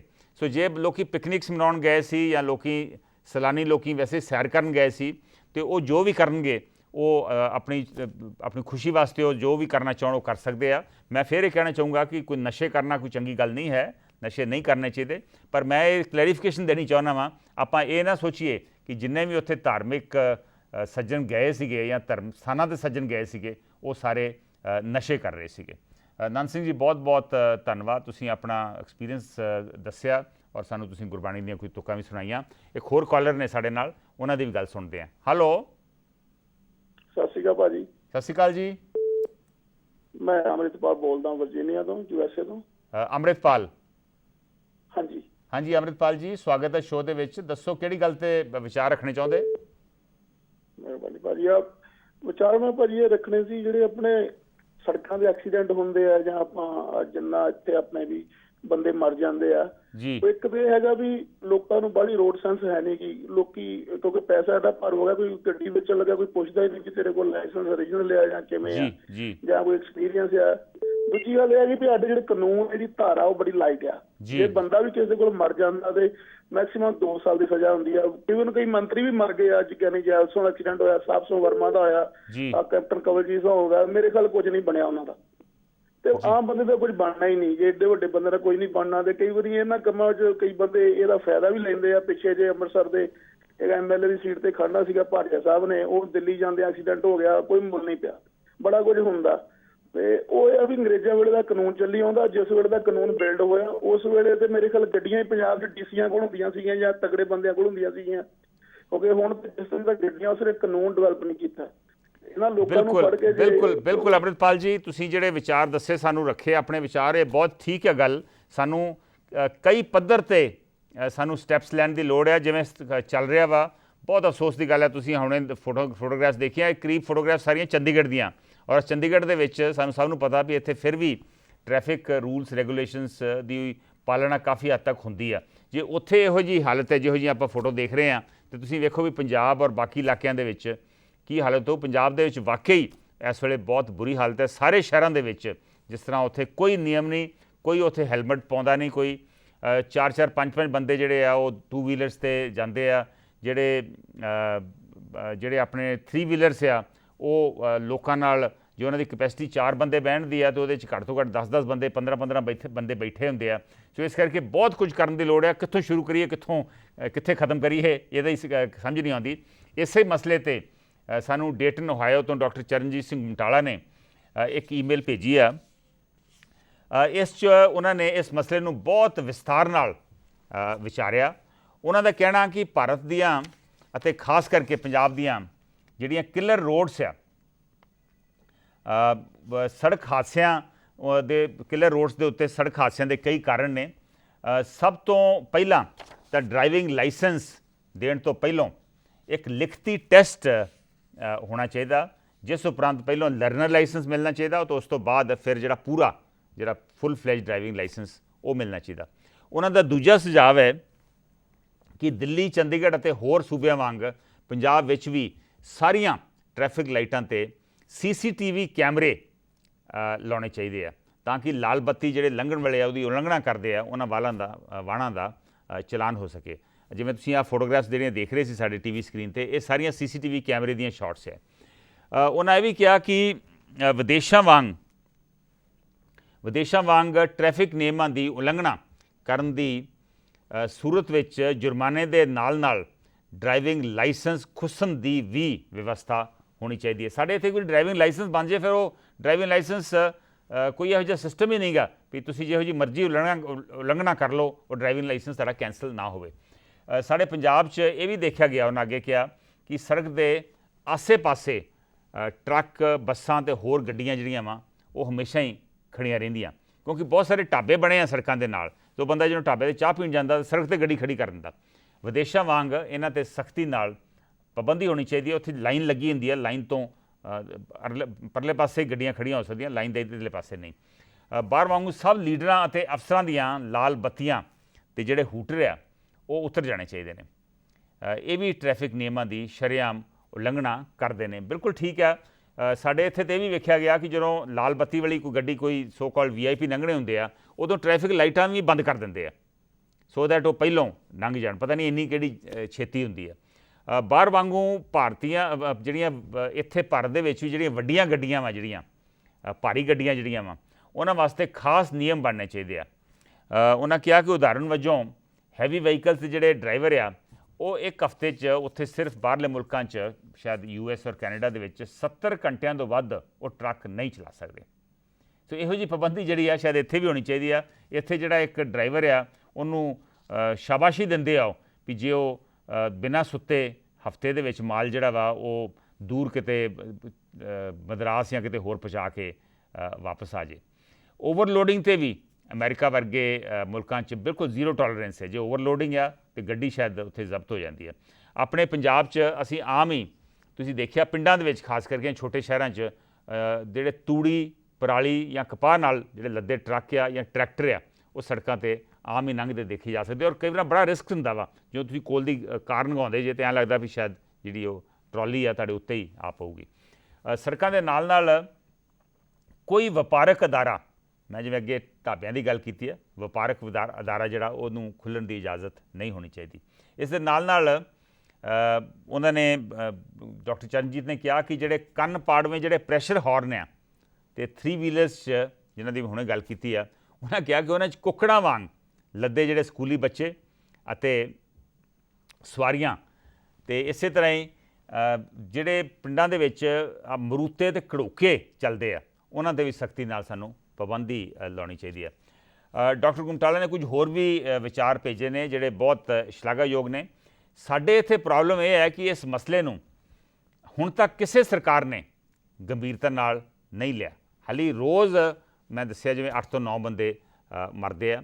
ਇੱਥੇ ਸਰਕਾਰਾਂ ਤਾਂ ਛੱਡੋ, ਮੀਡੀਆ ਅਤੇ ਅਦਾਲਤਾਂ ਨੇ ਵੀ ਇਸ ਨੂੰ ਅਣਗੌਲਿਆਂ ਕੀਤਾ ਹੋਇਆ ਹੈ। ਤੁਸੀਂ ਅੰਦਾਜ਼ਾ ਲਾਓ ਕਿ ਰੋਜ਼ ਦੇ 8 ਤੋਂ 10 ਬੰਦੇ ਸਿਰਫ ਪੰਜਾਬ ਦੇ ਵਿੱਚ ਹੀ ਸੜਕ ਹਾਦਸਿਆਂ ਦਾ ਸ਼ਿਕਾਰ ਹੋ ਰਹੇ ਨੇ।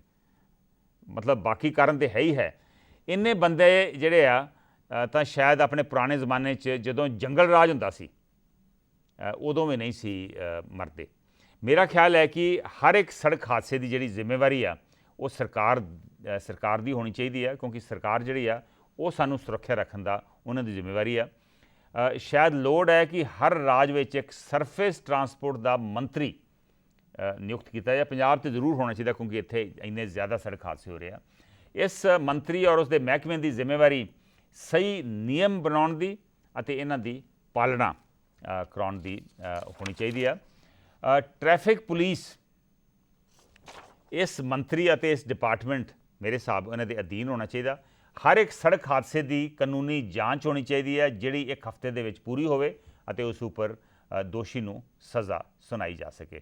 ਸੜਕ ਹਾਦਸਿਆਂ 'ਚ ਮਰਨ ਵਾਲਿਆਂ ਨੂੰ ਮੁਆਵਜ਼ਾ ਵੀ ਇਸੇ ਡਿਪਾਰਟਮੈਂਟ ਵੱਲੋਂ ਮਿਲਣਾ ਚਾਹੀਦਾ। ਹਾਂ, ਇਸ 'ਚ ਕੋਈ ਸ਼ੱਕ ਨਹੀਂ ਕਿ ਸਾਨੂੰ ਪੈਦਲ ਚੱਲਣ ਵਾਲਿਆਂ ਵਾਸਤੇ, ਸਾਈਕਲ ਸਵਾਰਾਂ ਵਾਸਤੇ ਸਾਨੂੰ ਪਹਿਲ ਦੇਣੀ ਚਾਹੀਦੀ ਹੈ, ਪਰ ਇਹਨਾਂ ਵਾਸਤੇ ਤਦ ਹੀ ਹੋ ਸਕਦਾ ਜਿਨ੍ਹਾਂ ਵਾਸਤੇ ਇੱਕ ਕੋਈ ਪ੍ਰੋਪਰ ਕਾਨੂੰਨ ਬਣ, ਪ੍ਰੋਪਰ ਨਿਯਮ ਬਣ ਔਰ ਸੜਕਾਂ ਦੇ ਨਾਲ ਨਾਲ ਸਾਈਕਲ ਟਰੈਕ ਅਤੇ ਫੁੱਟਪਾਥ ਜਿਹੜੇ ਆ ਉਹ ਬਣਾਏ ਜਾਣ। ਮੈਂ ਇਹ ਵੀ ਜ਼ਿਕਰ ਕਰਨਾ ਚਾਹੁੰਦਾ ਕਿ ਪਿੰਡਾਂ ਅਤੇ ਛੋਟੇ ਸ਼ਹਿਰਾਂ 'ਚ ਸੜਕਾਂ ਦੇ ਨਿਯਮਾਂ ਉੱਤੇ ਪਾਲਣਾ ਕਰਨ ਦੀ ਬਹੁਤ ਲੋੜ ਆ। ਇਸ ਵੇਲੇ ਜਿਹੜੇ ਉੱਥੇ ਮੈਂ ਅੱਗੇ ਦੱਸਿਆ ਵੀ ਜਿਵੇਂ ਉੱਥੇ ਜਿਹੜੀਆਂ ਬਿਨਾਂ ਲਾਇਸੈਂਸ ਦੇ ਜਿਹੜੇ ਮਰੂਤੇ ਘੜੂਕੇ ਵਗੈਰਾ ਚੱਲਦੇ ਆ, ਉਹਨਾਂ ਨੂੰ ਬਿਲਕੁਲ ਬੰਦ ਕਰਨਾ ਚਾਹੀਦਾ ਵਾ। ਔਰ ਉੱਥੇ ਸਰਕਾਰੀ ਬੱਸਾਂ ਇਸ ਕਰਕੇ ਚੱਲਦੇ ਇਸ ਕਰਕੇ ਉੱਥੇ ਕਿਉਂਕਿ ਉੱਥੇ ਕੋਈ ਪਬਲਿਕ ਟਰਾਂਸਪੋਰਟ ਦਾ ਸਿਸਟਮ ਪ੍ਰੋਪਰ ਨਹੀਂ ਹੈ, ਬੱਸਾਂ ਉੱਥੇ ਜਾਂਦੀਆਂ ਨਹੀਂ ਆ। ਸੋ ਪਹਿਲਾਂ ਉੱਥੇ ਸਰਕਾਰੀ ਬੱਸਾਂ ਦਾ ਆਪਾਂ ਇੰਤਜ਼ਾਮ ਕਰੀਏ ਅਤੇ ਫਿਰ ਇਹਨਾਂ 'ਤੇ ਪਾਬੰਦੀ ਲਾਈਏ। ਟਰੈਕਟਰ ਟਰਾਲੀਆਂ ਵਗੈਰਾ ਵਾਸਤੇ ਵੀ ਨਿਯਮ ਬਣਨੇ ਚਾਹੀਦੇ ਆ। ਹੁਣ ਬਿਲਕੁਲ ਇਸ ਵੇਲੇ ਜੋ ਹੋ ਰਿਹਾ ਵਾ, ਜਿਹੜਾ ਮਰਜ਼ੀ ਜਿਹਨੂੰ ਨਾ ਗੱਡੀ ਚਲਾਉਣੀ ਆਉਂਦੀ ਨਾ ਉਹਦੇ ਕੋਲ ਲਾਇਸੈਂਸ ਆ, ਉਹ ਟਰੈਕਟਰ ਚਲਾਉਣ ਲੱਗ ਪੈਂਦਾ। ਮੈਂ ਬਿਲਕੁਲ ਸਹਿਮਤ ਹਾਂ ਕਿ ਅਸੀਂ ਆਪਣਾ ਇੱਕ ਬਹੁਤ ਵੱਡਾ ਹਿੱਸਾ ਹੌਲੀ ਹੌਲੀ ਸੜਕ ਹਾਦਸਿਆਂ 'ਚ ਗਵਾ ਰਹੇ ਹਾਂ। ਮੈਂ ਇਹ ਸਾਰੀ ਵਿਸਤਾਰ 'ਚ ਇਸ ਕਰਕੇ ਗੱਲ ਕੀਤੀ ਵੀ ਮੈਂ ਇਸ਼ੂ ਜਿਹੜਾ ਸੀਗਾ ਤੁਹਾਡੇ ਸਾਰਿਆਂ ਦੇ ਸਾਹਮਣੇ ਰੱਖਣਾ ਚਾਹੁੰਦਾ ਸੀ। ਜਿਹੜੇ ਸੱਜਣ ਸਾਡੇ ਨਾਲ ਨੇ ਔਰ ਉਹਨਾਂ ਦੇ ਵਿਚਾਰ ਵੀ ਸਾਂਝੇ ਕਰਦੇ ਹਾਂ। ਹੈਲੋ ਸਤਿ ਸ਼੍ਰੀ ਅਕਾਲ ਜੀ। ਸਤਿ ਸ਼੍ਰੀ ਅਕਾਲ ਜੀ। ਸੰਧੂ ਸਾਹਿਬ, ਮੈਂ ਜਗਮੋਹਨ ਸੋਤਾ ਬੋਲਦਾ, ਬਰੈਂਪਟਨ ਕੈਨੇਡਾ ਤੋਂ। ਜਗਮੋਹਨ ਸਿੰਘ ਓਨਟਾਰੀਓ ਤੋਂ। ਹਾਂਜੀ, ਜਗਮੋਹਨ ਸਿੰਘ ਸੋਤਾ ਜੀ। ਹਾਂਜੀ ਹਾਂਜੀ, ਬਹੁਤ ਬਹੁਤ ਸਵਾਗਤ ਹੈ ਜੀ। ਬਰੈਂਪਟਨ ਤੋਂ ਤੁਸੀਂ ਬੋਲ ਰਹੇ ਜੀ? ਹਾਂਜੀ ਹਾਂਜੀ ਭਾਜੀ। ਹਾਂਜੀ, ਦੱਸੋ ਕੀ ਕਹਿਣਾ ਚਾਹੁੰਦੇ ਜੀ? ਮੈਨੂੰ ਜਦੋਂ ਅਸੀਂ ਆਏ ਸੀਗੇ ਕਾਫੀ ਸਾਲ ਪਹਿਲਾਂ, 27-28 ਸਾਲ ਹੋ ਗਏ ਮੈਨੂੰ ਆਏ ਨੂੰ। ਹਾਂ। ਤਾਂ ਮੈਂ ਪਹਿਲਾਂ ਗੱਲ ਕਰਾਂਗਾ ਰਿਸ਼ਵਤ ਦੀ। ਹਾਂਜੀ।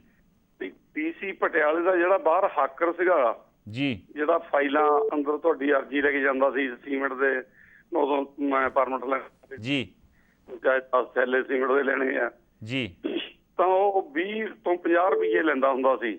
ਓਕੇ। ਤੇ ਉਹ ਤਕਰੀਬਨ ਸਾਰਾ ਖਰਚਾ ਡੀਸੀ ਦੀ ਕੋਠੀ ਦਾ ਤੇ ਡੀਸੀ ਦੇ ਸਾਰੇ ਉੱਪਰਲੇ ਜਿਹੜੇ ਖਰਚੇ ਨੇ, ਗਰੋਸਰੀ ਦੇ, ਰਹਿਣ ਸਹਿਣ ਦੇ, ਉਹੀ ਕਰਦਾ ਸੀ ਜਿਹੜਾ ਹਾਕਰ ਸੀ। ਉਹ ਘੱਟ ਤੋਂ ਘੱਟ ਉਦੋਂ 3-4 ਹਜ਼ਾਰ ਰੁਪਇਆ ਇੱਕ ਦਿਨ ਦੀ ਆਮਦਨ ਸੀ। ਓਕੇ। ਤੇ ਉਹਦੇ ਚ ਕਿਸੇ ਨੇ ਉਹਦੀ ਕੰਪਲੇਂਟ ਕੀਤੀ ਵੀ ਮੇਰੇ ਤੋਂ, ਡੀਸੀ ਸਾਹਿਬ ਨੂੰ, ਵੀ ਮੇਰੇ ਤੋਂ ਤੁਹਾਡੇ ਮੋਰੇ ਬੰਦੇ ਨੇ 20 ਰੁਪਏ ਮੰਗੇ ਆ। ਉਹ ਕਹਿੰਦਾ ਯਾਰ ਛੋਟੀਆਂ ਛੋਟੀਆਂ ਕੰਪਲੇਂਟਾਂ ਤੁਸੀਂ ਲੈ ਕੇ ਆਏ ਨੇ, ਕਿੱਡੀ ਗੱਲ ਹੈ ਜੇ 20 ਰੁਪਏ ਮੰਗਦੇ ਤੋਂ। ਜੀ ਜੀ। ਉਹਦੇ ਬਿਹਾਈਂਡ ਕੀ ਸੀਗਾ ਵੀ ਉਹ ਹਰ ਰੋਜ਼ ਦਾ 3-4 ਹਜ਼ਾਰ ਰੁਪਏ ਦਾ ਸੀਗਾ ਕਪੜਾ। ਤੇ ਇਹ ਗੱਲ ਤਾਂ ਹੋਈ ਆਪਣੇ ਇੰਨੇ ਛੋਟੇ ਲੈਵਲ ਤੇ ਵੀ। ਉਹ ਬੰਦਾ ਜਿਹੜਾ ਹਾਕਰ ਸੀ ਉਹ ਕੋਈ ਆਪਣੀ ਤਰੱਕੀ ਨਹੀਂ ਸੀ ਮੰਗਦਾ, ਮੈਨੂੰ ਇੱਥੋਂ ਵੱਧ ਕਰਾ ਦਿਓ ਜਾਂ ਕੁਝ ਹੋਰ ਲਾ ਦਿਓ। ਬਿਲਕੁਲ। ਸਭ ਤੋਂ ਵੱਧ ਆਮਦਨ ਦਾ ਉਹਦੇ ਕੋਲ ਸਰੋਤ ਸੀ ਇੱਥੇ। ਬਿਲਕੁਲ ਠੀਕ ਹੈ, ਇਹ ਬਿਲਕੁਲ ਠੀਕ ਹੈ ਜੀ। ਇਹ ਸ਼ਾਇਦ ਕਈ ਥਾਵਾਂ ਤੇ ਇਹੋ ਜਿਹੇ ਹਾਲਾਤ ਹਾਲੇ ਵੀ ਬਣੇ ਹੋਣੇ ਆ। ਸਿਰਫ ਫਰਕ ਇਹ ਹੋ ਗਿਆ ਹੋਣਾ ਵੀ ਉਹ ਜਿਹੜਾ 10-20 ਰੁਪਏ ਜਾਂ 20-40 ਰੁਪਏ ਲੈਂਦਾ ਸੀ, ਉਹ ਹੁਣ ਫੀਸ ਵੱਧ ਗਈ ਹੋਣੀ ਆ ਉੱਥੇ। ਬਹੁਤ ਅਫਸੋਸ ਦੀ ਗੱਲ ਹੈ। ਸ਼ਾਇਦ ਇਸੇ ਕਰਕੇ ਤੁਹਾਡੇ ਵਰਗੇ ਸੱਜਣ ਜਿਹੜੇ ਆ ਇੱਥੋਂ ਛੱਡ ਕੇ ਬਾਹਰ ਚਲੇ ਗਏ ਆ। ਇਨਫੈਕਟ ਤੁਹਾਨੂੰ ਕਿੰਨੇ ਸਾਲ ਹੋ ਗਏ ਉੱਥੇ ਗਿਆ ਨੂੰ ਜਗਮੋਹਨ ਜੀ? ਮੈਨੂੰ 28 ਸਾਲ ਹੋ ਗਏ ਆ ਇਹਨੂੰ। ਓਕੇ, ਤੇ ਵਾਪਸ ਆਉਂਦੇ ਜਾਂਦੇ ਰਹਿੰਦੇ ਕਿ ਨਹੀਂ? ਹਾਂਜੀ ਹਾਂਜੀ ਬਿਲਕੁਲ ਆਉਂਦੇ ਜਾਂਦੇ ਰਹਿੰਦੇ ਆ। ਓਕੇ, ਸਾਲ 2 ਸਾਲ ਦਾ ਕਿਹੜਾ ਬੱਚਾ ਦਾ ਰਹਿੰਦਾ। ਦੂਜੀ ਤੁਸੀਂ ਕਿਹੜੀ ਗੱਲ ਤੇ ਦੂਜੀ ਕਿਹੜੀ ਗੱਲ ਕਰਨੀ ਸੀ ਤੁਸੀਂ? ਦੂਜੇ ਟ੍ਰੈਫਿਕ ਦੀ ਆਪਾਂ ਗੱਲ ਕਰਦੇ ਹਾਂ। ਹਾਂਜੀ, ਉੱਥੇ ਆਮ ਤੌਰ ਤੇ ਪੁਲਿਸ ਵਾਲੇ ਨੂੰ ਨਹੀਂ ਪਤਾ ਵੀ ਇਹ ਕੀ ਨਿਯਮ ਹੈ, ਕੀ ਕਾਨੂੰਨ ਹੈ ਟ੍ਰੈਫਿਕ ਦਾ। ਜੀ, ਜਿਹਨੇ ਰਾਈਟ ਟਰਨ ਲੈਣੀ ਹੈ ਚੌਂਕ ਦੇ ਵਿੱਚ, ਉਹ ਸਭ ਤੋਂ ਲੈਫਟ ਲਾਈਨ 'ਚ ਜਾਏ ਖੜਾ। ਜੀ, ਬਿਲਕੁਲ ਠੀਕ ਹੈ। ਤੇ ਉਹ ਫਿਰ ਜਦੋਂ ਰਾਈਟ ਟਰਨ ਲੈਂਦਾ ਤਾਂ ਸਾਰਿਆਂ ਨੂੰ ਬੌਦਰ ਕਰਦਾ, ਸਾਰਿਆਂ ਦੇ ਵਿੱਚ ਵੱਜਦਾ ਫਿਰਦਾ। ਇਹ ਪੰਜਾਬ ਤੇ ਛੱਡੋ, ਇੱਥੇ ਚੰਡੀਗੜ੍ਹ ਦੇ ਵਿੱਚ ਵੀ ਜਿੱਥੇ ਬੜੀ ਸਖਤੀ ਆ, ਉੱਥੇ ਵੀ ਇਹੋ ਹੀ ਹਾਲ ਹੁੰਦਾ ਵਾ। ਜਿਹਨੇ ਰਾਈਟ ਟਰਨ ਲੈਣੀ ਆ ਉਹ ਲੈਫਟ ਲਾਈਨ 'ਚ ਕਿਉਂ ਖੜਦਾ? ਬਾਈ don't stay in the right lane. ਬਿਲਕੁਲ, ਮੇਰੇ ਖਿਆਲ ਜਦੋਂ ਇਹ ਲਾਇਸੈਂਸ ਮਿਲਦਾ ਵਾ, ਉਹਦਾ ਜਿਹੜਾ ਟੈਸਟ ਹੋਣਾ ਚਾਹੀਦਾ ਵਾ, ਜਾਂ ਜਿਹੜੀ ਉਦੋਂ ਜਿਹੜਾ ਲਿਖਤੀ ਟੈਸਟ ਹੋਣਾ ਚਾਹੀਦਾ, ਉਹਦੇ 'ਚ ਇਹ ਗੱਲਾਂ ਸਾਰੀਆਂ ਮੈਂਸ਼ਨ ਹੋਣੀਆਂ ਚਾਹੀਦੀਆਂ। ਸ਼ਾਇਦ ਇਹ ਨਹੀਂ ਹੈ, ਇਸੇ ਕਰਕੇ ਹੀ ਲੋਕ ਇਸ ਤਰ੍ਹਾਂ ਕਰਦੇ। ਸ਼ਾਇਦ ਟੈਸਟ ਤਾਂ ਹੁੰਦਾ ਹੀ ਨਹੀਂ ਇੱਥੇ। ਬਿਲਕੁਲ ਠੀਕ ਹੈ ਜੀ। ਇਹ ਸਭ ਕੁਝ ਮੇਰੇ ਖਿਆਲ ਹੌਲੀ ਹੌਲੀ ਤੁਸੀਂ ਲੋਕੀ ਜਿਹੜੇ ਬਾਹਰ ਨਵੇਂ ਸਿਸਟਮ ਦੇ ਵਿੱਚ ਰਹਿ ਰਹੇ ਜੇ, ਮੇਰੇ ਖਿਆਲ ਉਹਨਾਂ ਤੋਂ ਇੱਥੇ ਲੋਕੀ ਸਬਕ ਉਹਨਾਂ ਨੂੰ ਲੈਣਾ ਚਾਹੀਦਾ ਔਰ ਸ਼ਾਇਦ ਸੀਖ ਲੈਣੀ ਚਾਹੀਦੀ ਹੈ। ਬਹੁਤ ਬਹੁਤ ਧੰਨਵਾਦ ਜਗਮੋਹਨ ਜੀ। ਇਸੇ ਤਰ੍ਹਾਂ ਹੀ ਸਾਨੂੰ ਕਾਲ ਕਰਦੇ ਰਹੋ, ਸਾਡੇ ਲੋਕਾਂ ਨੂੰ ਬਹੁਤ ਜ਼ਿਆਦਾ ਜਾਣਕਾਰੀ ਮਿਲਦੀ ਤੁਹਾਡੀ ਉੱਥੋਂ ਦੇ ਸਿਸਟਮ ਦੇ ਬਾਰੇ। ਇੱਕ ਹੋਰ ਕਾਲਰ ਨੇ, ਉਹਨਾਂ ਦੀ ਵੀ ਗੱਲ ਸੁਣਦੇ ਹਾਂ। ਹੈਲੋ ਹੈਲੋ, ਸਤਿ ਸ਼੍ਰੀ ਅਕਾਲ ਸੰਧੂ ਸਾਹਿਬ ਜੀ। ਸਤਿ ਸ਼੍ਰੀ ਅਕਾਲ ਜੀ। ਮੈਂ ਜਰਨੈਲ ਸਿੰਘ ਬੋਲਦਾ ਜੀ ਅਮਰੀਕਾ ਤੋਂ। ਜਿਹੜੇ ਤੁਸੀਂ ਮੁੱਦੇ ਅੱਜ ਕੱਲ੍ਹ ਲੈ ਕੇ ਆਉਂਦੇ, ਬਹੁਤ ਵਧੀਆ। ਮੈਂ ਤੁਹਾਡਾ ਪ੍ਰੋਗਰਾਮ ਸੁਣਦਾ ਹਰ ਰੋਜ਼। ਮਿਹਰਬਾਨੀ ਜਰਨੈਲ ਸਿੰਘ ਜੀ। ਅੱਜ ਤੁਸੀਂ ਕਿਹੜੇ ਬਾਰੇ ਗੱਲ ਕਰਨੀ ਚਾਹੁੰਦੇ ਜੇ? ਅੱਜ ਅਸੀਂ ਇਹ ਮੁੱਦੇ ਤੇ ਗੱਲ ਕਰਦੇ ਵੀ ਜਿਹੜਾ ਤੁਸੀਂ ਐਕਸੀਡੈਂਟਾਂ ਬਾਰੇ ਲਿਆਂਦਾ ਪੰਜਾਬ ਵਿੱਚ ਜਾਂ ਸਾਰੇ ਹਿੰਦੁਸਤਾਨ 'ਚ ਜੀ, ਇਹਦੇ ਵਿੱਚ ਕੋਈ ਕਾਨੂੰਨ ਨਹੀਂ ਇੰਡੀਆ ਦੇ ਵਿੱਚ। ਬਿਲਕੁਲ। ਔਰ ਜਦੋਂ ਬਾਹਰੋਂ ਸੱਜਣ ਮਿੱਤਰ ਆਉਂਦੇ ਆ ਇੱਥੇ, ਉਹਨਾਂ ਨੂੰ ਜ਼ਿਆਦਾ ਬੁਰਾ ਲੱਗਦਾ ਕਿਉਂਕਿ ਉਹ ਉੱਥੇ ਸਿਸਟਮ ਦੇ ਵਿੱਚ ਰਹਿਣ ਗਿੱਝੇ ਹੁੰਦੇ ਆ। ਹਾਂਜੀ ਹਾਂਜੀ, ਮੈਂ 2 ਸਾਲ ਬਾਅਦ ਪਿੱਛੇ 2 ਸਾਲ ਪਹਿਲਾਂ ਆਇਆ ਸੀ। ਮੈਂ 3 ਮਹੀਨੇ ਇੰਡੀਆ ਰਿਹਾ। ਮੈਨੂੰ ਕੋਈ ਪਤਾ ਨਹੀਂ ਵੀ ਕਿੱਧਰ ਨੂੰ ਗੱਡੀ ਲਈ ਜਾਂਦੇ, ਕਿੱਧਰ ਨੂੰ ਲਈ ਆਉਂਦੇ ਆ। ਬਿਲਕੁਲ। ਔਰ ਬੜੀ ਲੋਕੀ ਜੇ ਬਚ ਜਾਂਦੇ ਆ ਤੇ ਬੜੀ ਕਿਸਮਤ ਨਾਲ ਹੀ ਬਚ ਜਾਂਦੇ ਹੈ ਇੱਥੇ। ਮੈਂ ਕਿਹਾ ਗੱਡੀ ਚਲਾਉਣ ਦਾ ਕੋਈ ਹਿਸਾਬ ਹੀ ਨਹੀਂ, ਕੋਈ ਲਾਈਨ ਨਹੀਂ। ਲਾਈਨ ਹੋਣੀ ਜ਼ਰੂਰੀ ਆ, ਕਾਨੂੰਨ ਹੋਣਾ ਜ਼ਰੂਰੀ ਆ। ਬਿਲਕੁਲ। ਤੁਸੀਂ ਕੀ ਸੁਝਾਅ ਦਿੰਦੇ ਜੇ ਵੀ ਕਿੱਥੋਂ ਸ਼ੁਰੂਆਤ ਹੋਣੀ ਚਾਹੀਦੀ ਆ? ਸ਼ੁਰੂਆਤ ਇੱਥੋਂ ਹੋਣੀ ਚਾਹੀਦੀ। ਪਹਿਲਾਂ ਤਾਂ ਜੋ ਟਰੈਕਟਰ ਡਰਾਈਵਰ ਆ ਜਾਂ ਸਕੂਟਰ ਡਰਾਈਵਰ ਆ, ਉਹਨਾਂ ਦੇ ਲਾਇਸੈਂਸ ਜ਼ਰੂਰੀ ਆ। ਠੀਕ ਹੈ। ਇਹਨਾਂ ਵਿੱਚ ਕਿਸੇ ਨੂੰ ਕੋਈ ਲਾਇਸੈਂਸ ਨਹੀਂ। ਕੋਈ ਗੱਡੀ ਚਲਾਈ ਫਿਰਦਾ, ਕੋਈ ਟਰੈਕਟਰ ਚਲਾਈ ਫਿਰਦਾ, ਕੋਈ ਟਰੱਕ ਚਲਾਈ ਫਿਰਦਾ। ਕੋਈ ਚੈਕਿੰਗ ਨਹੀਂ ਗਈ ਇਹਨਾਂ ਦੀ। ਬਿਲਕੁਲ ਠੀਕ ਹੈ। ਅਸੀਂ ਗੱਡੀਆਂ ਤੇ ਸੜਕ ਤੇ ਆਉਣ ਦਿੰਦੇ ਆ, ਪਰ ਪ੍ਰੋਪਰ ਲਾਇਸੈਂਸਿੰਗ ਸਿਸਟਮ ਜਿਹੜਾ ਵਾ ਉਹ ਅਸੀਂ ਇੰਟਰੋਡਿਊਸ ਨਹੀਂ ਕੀਤਾ। ਪਿੱਛੇ ਜੇ ਪੰਜਾਬ ਸਰਕਾਰ ਨੇ ਇਹ ਵੀ ਕਰਤਾ ਕਿ ਸ਼ਾਇਦ ਜਿਹੜੇ ਪ੍ਰੋਫੈਸ਼ਨਲ ਇੰਸਟੀਟਿਊਸ਼ਨਸ ਹੈ, ਜਿਵੇਂ ਇੰਜੀਨੀਅਰਿੰਗ ਕਾਲਜ ਆ, ਉੱਥੋਂ ਦੇ ਜਿਹੜੇ ਪ੍ਰਿੰਸੀਪਲ ਆ ਜਾਂ ਉੱਥੋਂ ਦੇ ਜਿਹੜੇ ਸੀਨੀਅਰ ਲੈਕਚਰਰ ਆ, ਉਹ ਵੀ ਸ਼ਾਇਦ ਲਾਇਸੈਂਸ ਪ੍ਰਣਾਲੀ ਦੇ ਵਿੱਚ ਲਾਇਸੈਂਸ ਉਹਨਾਂ ਨੂੰ ਐਲੀਜੀਬਿਲਿਟੀ ਹੈ ਲਾਇਸੈਂਸ ਇਸ਼ੂ ਕਰਨ ਦੀ ਜਾਂ ਰਿਕਮੈਂਡ ਕਰਨ ਦੀ। ਮੇਰਾ ਖਿਆਲ ਉਹ ਵੀ ਗਲਤ ਆ, ਕਿਉਂਕਿ ਲਾਇਸੈਂਸਿੰਗ ਇੱਕ ਸਪੈਸ਼ਲਾਈਜ਼ਡ ਫੀਲਡ ਆ। ਇਹਦਾ ਜਿਹੜਾ ਮਹਿਕਮਾ ਵਾ ਉਹਦੀ ਜ਼ਿੰਮੇਵਾਰੀ ਹੋਣੀ ਚਾਹੀਦੀ ਆ, ਹੋਰ ਕਿਸੇ ਦੀ ਇਹ ਜ਼ਿੰਮੇਵਾਰੀ ਜਿਹੜੀ ਆ ਅਸੀਂ ਅੱਗੇ ਇਹਨੂੰ ਜ਼ਿੰਮੇਵਾਰੀ ਨੂੰ ਅੱਗੇ ਆਪਾਂ ਵੰਡ ਨਹੀਂ ਸਕਦੇ, ਅੱਗੇ ਆਪਾਂ ਕਿਸੇ ਹੋਰ ਨੂੰ ਦੇ ਨਹੀਂ ਸਕਦੇ। ਇੱਕ ਹੋਰ ਕਾਲਰ ਆ, ਉਹਨਾਂ ਦੀ ਗੱਲ ਸੁਣ ਕੇ ਫਿਰ ਆਪਾਂ ਛੋਟਾ ਜਿਹਾ ਬ੍ਰੇਕ ਲਵਾਂਗੇ। ਹੈਲੋ ਹੈਲੋ ਹੈਲੋ, ਹਾਂਜੀ ਹਾਂਜੀ ਹਾਂਜੀ ਸੰਧੂ ਸਾਹਿਬ ਜੀ, ਸਤਿ ਸ਼੍ਰੀ ਅਕਾਲ ਜੀ। ਸਤਿ ਸ਼੍ਰੀ ਅਕਾਲ ਜੀ। ਕੌਣ ਬੋਲ ਰਹੇ? ਹਾਂਜੀ, ਮੈਂ ਗੁਰਵਿੰਦਰ ਕਾਲ ਕਰਦਾ ਜੀ ਟੋਰਾਂਟੋ ਤੋਂ। ਗੁਰਵਿੰਦਰ ਟੋਰਾਂਟੋ ਤੋਂ। ਹਾਂਜੀ ਗੁਰਵਿੰਦਰ ਜੀ। ਹਾਂਜੀ ਬਾਈ ਜੀ, ਤੁਸੀਂ ਐਵੇਂ ਕਹੀ ਜਾਂਦੇ ਆ। ਹੁਣ ਤਾਂ ਅਜੇ ਕੈਲੀਫੋਰਨੀਆ ਬਣਾਇਆ, ਮੈਂ ਇਹਨੂੰ ਲੁਧਿਆਣੇ ਨੂੰ ਜੀ। ਹੁਣ ਅਗਲੀ ਵਾਰ ਪਟਿਆਲੇ ਦੀ ਵਾਰੀ ਆ, ਉਹਨੂੰ ਅਸੀਂ ਹੁਣ ਬਣਾ ਦੇਣਾ, ਇੰਗਲੈਂਡ ਬਣਾ ਦੇਣਾ ਆ। ਹੁਣ ਫਿਰ ਉਹ ਤੋਂ ਬਾਅਦ ਜਲੰਧਰ ਦੀ ਵਾਰੀ ਆਈ, ਉਹਨੂੰ ਟੋਰਾਂਟੋ ਬਣਾ ਦੇਣਾ ਆ। ਜੀ ਜੀ, ਤੁਸੀਂ ਤਾਂ ਐਵੇਂ ਕਹੀ ਜਾਂਦੇ ਜੀ। ਹੁਣ ਤੱਕ ਤਾਂ ਅਸੀਂ ਸਾਰੀਆਂ ਬਣਦੀਆਂ ਸਟੇਟਾਂ ਜਿੰਨੀਆਂ ਕੰਟਰੀਆਂ ਸੀ ਬਾਹਰ ਦੀਆਂ ਲੈ ਲਈਆਂ ਸਾਰਾ ਕੁਝ ਜੀ। ਜੀ ਵੇਖੋ, ਗਲੀ ਬਾਤੀ ਤੇ ਕਈ ਕੁਝ ਬਣਾਤਾ, ਪਰ ਗਰਾਊਂਡ ਤੇ ਵੀ ਤੇ ਬਸ ਆਪਾਂ ਨੂੰ ਕੁਝ ਕਰਨਾ ਪਊਗਾ ਨਾ, ਉਹ ਨਹੀਂ ਹੋ ਰਿਹਾ। ਬਾਈ ਜੀ ਦੇਖੋ ਜੀ, ਪਹਿਲਾਂ ਤਾਂ ਮੈਟਰੋ ਚਲਾਤੀ ਜੀ ਲੁਧਿਆਣੇ ਦੇ ਵਿੱਚ ਜੀ। ਫਿਰ ਉਹ ਤੋਂ ਬਾਅਦ ਮੈਟਰੋ ਦਾ ਉਹ ਢਾਤਾ ਜੀ, ਉਹ ਕੰਮ ਜਿਹੜਾ ਸੀਗਾ ਉਹ ਨਹੀਂ ਠੀਕ ਹੋਇਆ ਹੈਗਾ ਜੀ। ਫਿਰ ਉਹ ਤੋਂ ਬਾਅਦ ਪੁਲ ਬਣਾਉਣੇ ਸ਼ੁਰੂ ਕਰ ਲਏ ਸੀ, ਫਿਰ ਉਹ ਪੁਲ ਨਹੀਂ ਬਣੇ ਜੀ। ਫਿਰ ਉਹ ਰਹਿਣ ਤਾਂ ਹੁਣ ਅਸੀਂ ਨਲੀਆਂ ਨਾਲੀਆਂ ਉਹ ਤਾਂ ਜਿਹੜੀਆਂ ਨਾਲੇ ਬਣਨੇ ਆ ਜੀ, ਸੜਕਾਂ ਬਣਨੀਆਂ, ਫਿਰ ਉੱਤੇ ਆ ਗਿਆ ਸੀ। ਹੁਣ ਹੌਲੀ ਹੌਲੀ ਹੁਣ ਅਸੀਂ ਆ ਜਾਵਾਂਗੇ ਜੀ ਜਿਵੇਂ।